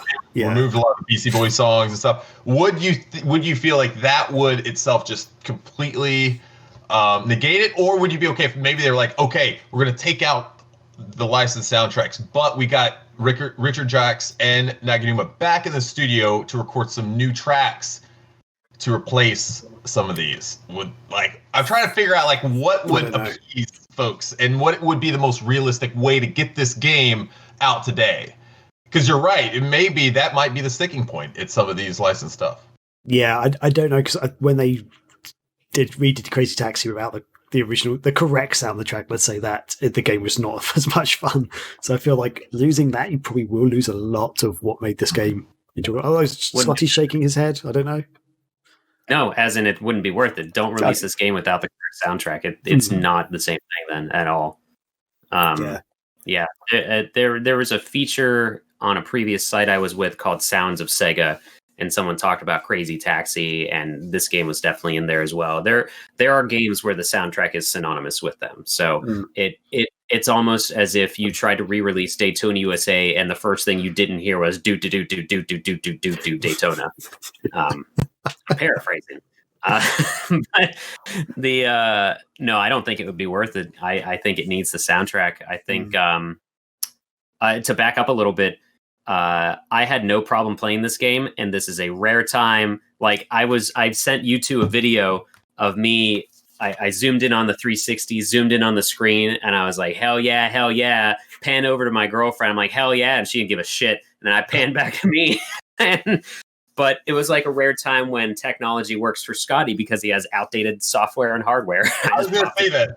It's almost like Battlestar Galactica, where they're like, oh, we have to go analog. They could never hack us. It's like Scotty has to use like the most primitive technical equipment as possible just to make sure it works. It's like the only fail-safe Scotty thing can do is just play like really old video games in the most primitive way possible. The water wheel, and we were good to go. Oh man. So no, that's good. Like, so what do you guys think this game's lasting legacy is today? Like, I mean, it's a game that obviously was released nearly 20 years or so ago. Has not had a significant release on a new platform, but people are still talking about it today. So obviously it's stuck in people's, psyches. And so, but what is it about that game that's still, relevant today? And where do you think, the series is going to go maybe in the future? Yeah, I don't know how to answer that. Scotty? The soundtrack is all anyone remembers. the characters are definitely memorable for this one, but I feel like the world and the style is more remembered for the last one. I mean, look at us. I have Jet Set sunglasses on. Graham, who are you, is wearing a Jet Set shirt. I've got this hoodie behind me. I tried to look up before we started. There's no Jet Set Radio Future merch anywhere. Unless you go to Sega Europe Shop comes out with it every once in a while, and maybe. I think Sega Shop had some Jet Set stuff. They've had Jet Set Radio stuff, but not the future stuff. I don't think so. I'm gonna quickly check. That's what I would say. Right, right. You might be right about that, Scotty. The only thing I can think is maybe there's like promo items somewhere, like there was like a poster or a sticker or a beanie or something. I don't know. But I don't think I mean, all I did was Google Jet Set Radio Future merch, and everything came up for Etsy stores for Beat and Gum drawn 16 Waves from Sunday, and these glasses and stuff. There is some amazing cosplayers out there for this stuff as well that I've seen. Never in real life, but just pictures on the internet and stuff. I always see someone cosplaying Beat at MagFest. Like, it never fails. Every year I will see someone cosplaying Beat, and it's always like really good stuff. I remember a couple years I was really impressed with some of the Jet Set cosplay, and I think they even had a whole group, if I remember. Ooh. And they had I can't remember. It was maybe Marcin and I. We were walking. I think we're coming down the elevator, and all over to the left of those main elevators is usually where they'll do like some photo shoots. And I want to say they had like a whole like Jet Set, a ton of characters over there. So that I just think it's neat that there's something about this game that keeps sticking. And I don't know if it's only the music or what, but I just think it's a special game, and it would be a shame if like Sega never did anything with this series. Let me ask you guys this, do you think this is a series that could be successful today? Or do you think it's one of those that belongs kind of in the year it was created, like in its own time, and should stay there? I feel like if this was released maybe on PC or something, I think it might do quite well. Because there's a lot of indie style games which kind of go along this sort of roots and styling. Mm-hmm. But exactly, I feel like if it was released like mainstream, all the major consoles and stuff, I feel like it would just not do very well, because everyone's all about Fortnite and I don't know, Pokemon Go and stuff. What's popular this year? Jesus. Yeah, no, I hear you. I don't know. It does seem like the same, like just the big multiplayer online games is a massive thing at the moment still, even though it's been there for like 2 or 3 years now. But yeah, I don't know. I just feel like unless it's like a big established franchise, it's just not really stuff like this quirky stuff. It just isn't taking hold. Oh, right. Yeah, we're too serious now. Yeah, which is a shame, because gaming back in the day was all about the fun and quirky, bright colors, and Although I think that there's still some room for that, because I mean the Yakuza series is one of the quirkiest things ever in a video game, and it's as popular as ever today. I know that this game isn't kind of like that in terms of like the quirkiness and stuff, but yeah, I feel maybe it's just like a small budget indie style game or something like that. Yeah. Maybe if they worked with a small company, like they did with Streets of Rage 4, and maybe they could have it where it's maybe not a huge investment. They're not putting millions of dollars into this game necessarily, but maybe they have a small team work on it. And it might be something that you don't need a big team to do something like this. I know Hover, I don't know how many people they had on their development team when they developed Hover, that indie Jet Set style. It's hard to describe. It's like an online Jet Set style online game. I don't know. But something like that. And it shows that the gameplay is still relevant today. Because there's, like you said, Graham, there's indie developers creating games that are very close and take a lot of inspiration from it. Scotty, what do you think? We didn't answer Mithril Fox's question about Deathball mode at all. Oh, okay. Deathball mode, what up, Caesar? Deathball mode is where you have a time bomb essentially, and you're trying to. It's like hot potato with a bomb or something. But this game also has 4-player multiplayer stuff going on in it that we didn't even talk about, but I barely experienced. I never played it with another physical person. I don't know how that is. If we can maybe get some Parsec stuff going or try to figure that out someday. Cool. That lends to this could have been an MMO. It really could have. But so unfortunately we don't have I don't think we have much of an opinion on Deathball mode. Just the fact that there is 4-player split screen stuff is crazy and cool to me though. Did you ever play that, Graham, at all? I didn't know. To be honest, I didn't realize that was a thing until we saw the question mark before Fox. So I must have just missed that. So I don't think I ever actually finished the game on the original Xbox. I got really far. I don't actually remember finishing it. I think you unlock Potts the dog in this one if you just finish the game, and maybe that was my incentive to do it. I think you have to get a jet level on all the levels or something. I think I read that earlier. You have to achieve jet ranking. That's how you unlock them, and I could never do that. I thought okay, I don't know. I just read it online and said something about that for Jet Set Radio Future. Okay, I don't know. I'm not saying my. Oh, Chris has walked away because I was actually trying to look up something on Kickstarter because I backed a project not that long ago. Was it Protoid Delta? Have you heard of that?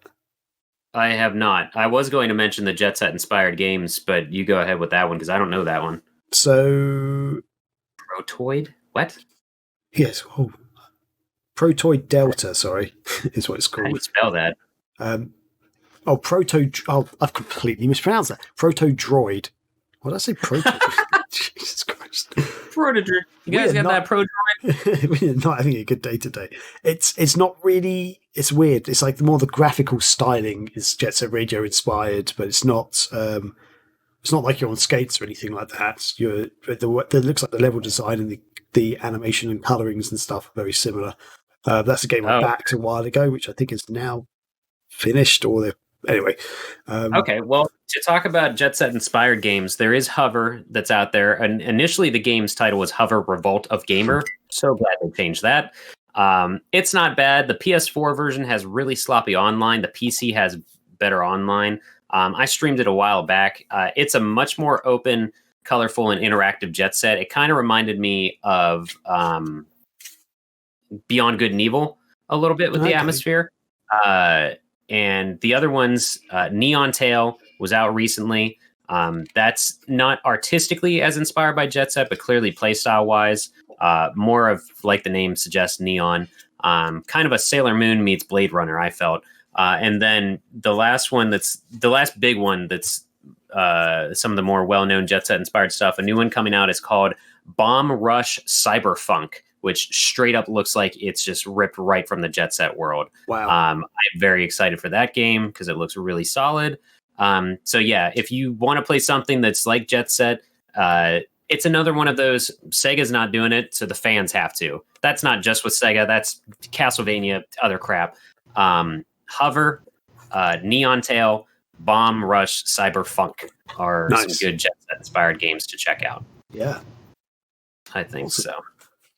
Awesome. No, that's really cool. I think it's going to be interesting to see what fresh developers and people that may have been inspired by these games and what they can kind of do with the premise of this game and what the team at SmileBit did with the original game. Maybe this new generation of players could make some awesome spin-offs that take this series and maybe not directly a direct line of sequels, but maybe just a spiritual successors that kind of live on and maybe, who knows, maybe people like Naganuma, who has done a lot of indie work over the years. I think he even did some stuff in Hover, I believe.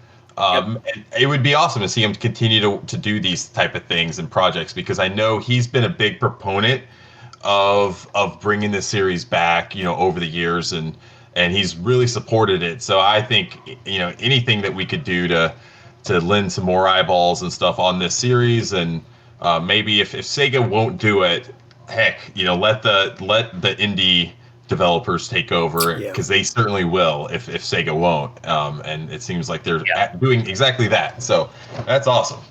Hell yeah! I'm looking forward to seeing some of these games.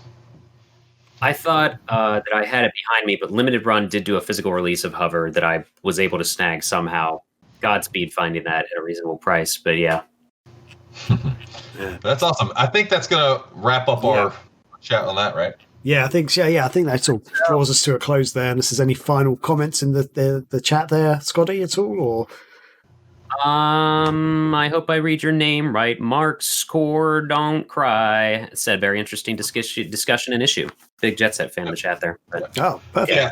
And I think what we'll do is we'll try to do more of these anniversaries, and it's not meant to be a retrospective where you watch this, it's going to be a complete history or anything, but it's just going to be our memories of these games, and kind of just talk about some what ifs, like what if Sega made a sequel to it, those type of things. Just throw some interesting questions, have some interesting dialogue about it, and I think it'll be fun. Yeah. Just fun chatting about some of these old games, and the anniversaries give us a reason to look back at them and just kind of have some fun with them. So who knows? We'll try to keep this a fun, lighthearted discussion. Maybe once every 4 or 5 podcasts, we'll bust out, like a Sega talk or something like that, and we'll do one. And we'll get the date of its release wrong again. We'll do that, absolutely.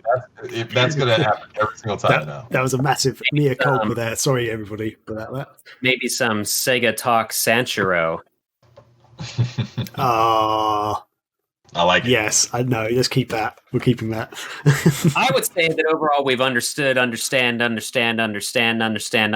concept of love. Okay, and with that,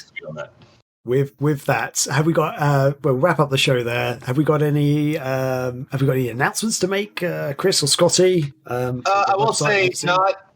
I will say this: we have made some pretty exciting progress on Megavisions, on the magazine side. So more to come. We haven't got anything to really announce right now, but we have some exciting things moving in the background. So if you're listening and you're wanting to figure out what's going on with the magazine, we'll have some stuff that we're going to announce really soon. But we did have an announcement a couple weeks ago that basically gave everyone an update on the magazine. I want to put that on the website this week. That same post. That way, maybe people who are not, I like what you did there, Scotty, but maybe people who are not Patreon supporters, but are still wanting to kind of understand what's going on with the latest of the magazine, can understand and read that. So we'll do that this week. That's really all I have in terms of updates and things like that. Awesome. Cool. We're streaming just about every day. Keep an eye on Twitter because we always post our schedule on there. Twitter is Megavisions Mag, as in short for magazine. But we've got Monday, usually Fantasy Star, whatever TJ is feeling. Thursday Night Throwdowns is Corey and myself hosting some community-based stuff. We might be coming up on another Sonic Transform night. We're not sure. Fridays, you guys or Graham stream Speed Devils, and then Sundays is this, sometimes Saturdays as well. Twitter is the place to be. Honestly, hop in our Discord again just to keep up with everything realistically. Yep. Perfect. And with that, I guess we'll wrap up the show. So thanks everybody for... Oh, I forgot. I recently reviewed a fan-inspired soundtrack. Someone wrote a full music CD kind of soundtrack inspired by Jet Set. So check that out on the site as well. Good little extra bit of the news there. Fantastic. Yeah, check that out. That'd be awesome. Perfect. So thanks everyone for watching. Thanks for joining. Thanks for getting involved in the chat. And we've been Megavision. So catch you later. Be excellent to each other. Honey, I gotta tell you about this sandwich. You're getting that out. I don't think your RTX is on. It's not on, and I'm being attacked by my wife.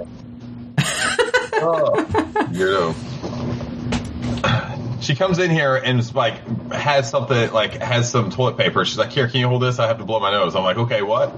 And it's a dead mouse in the toilet paper. I was like, "Ah!"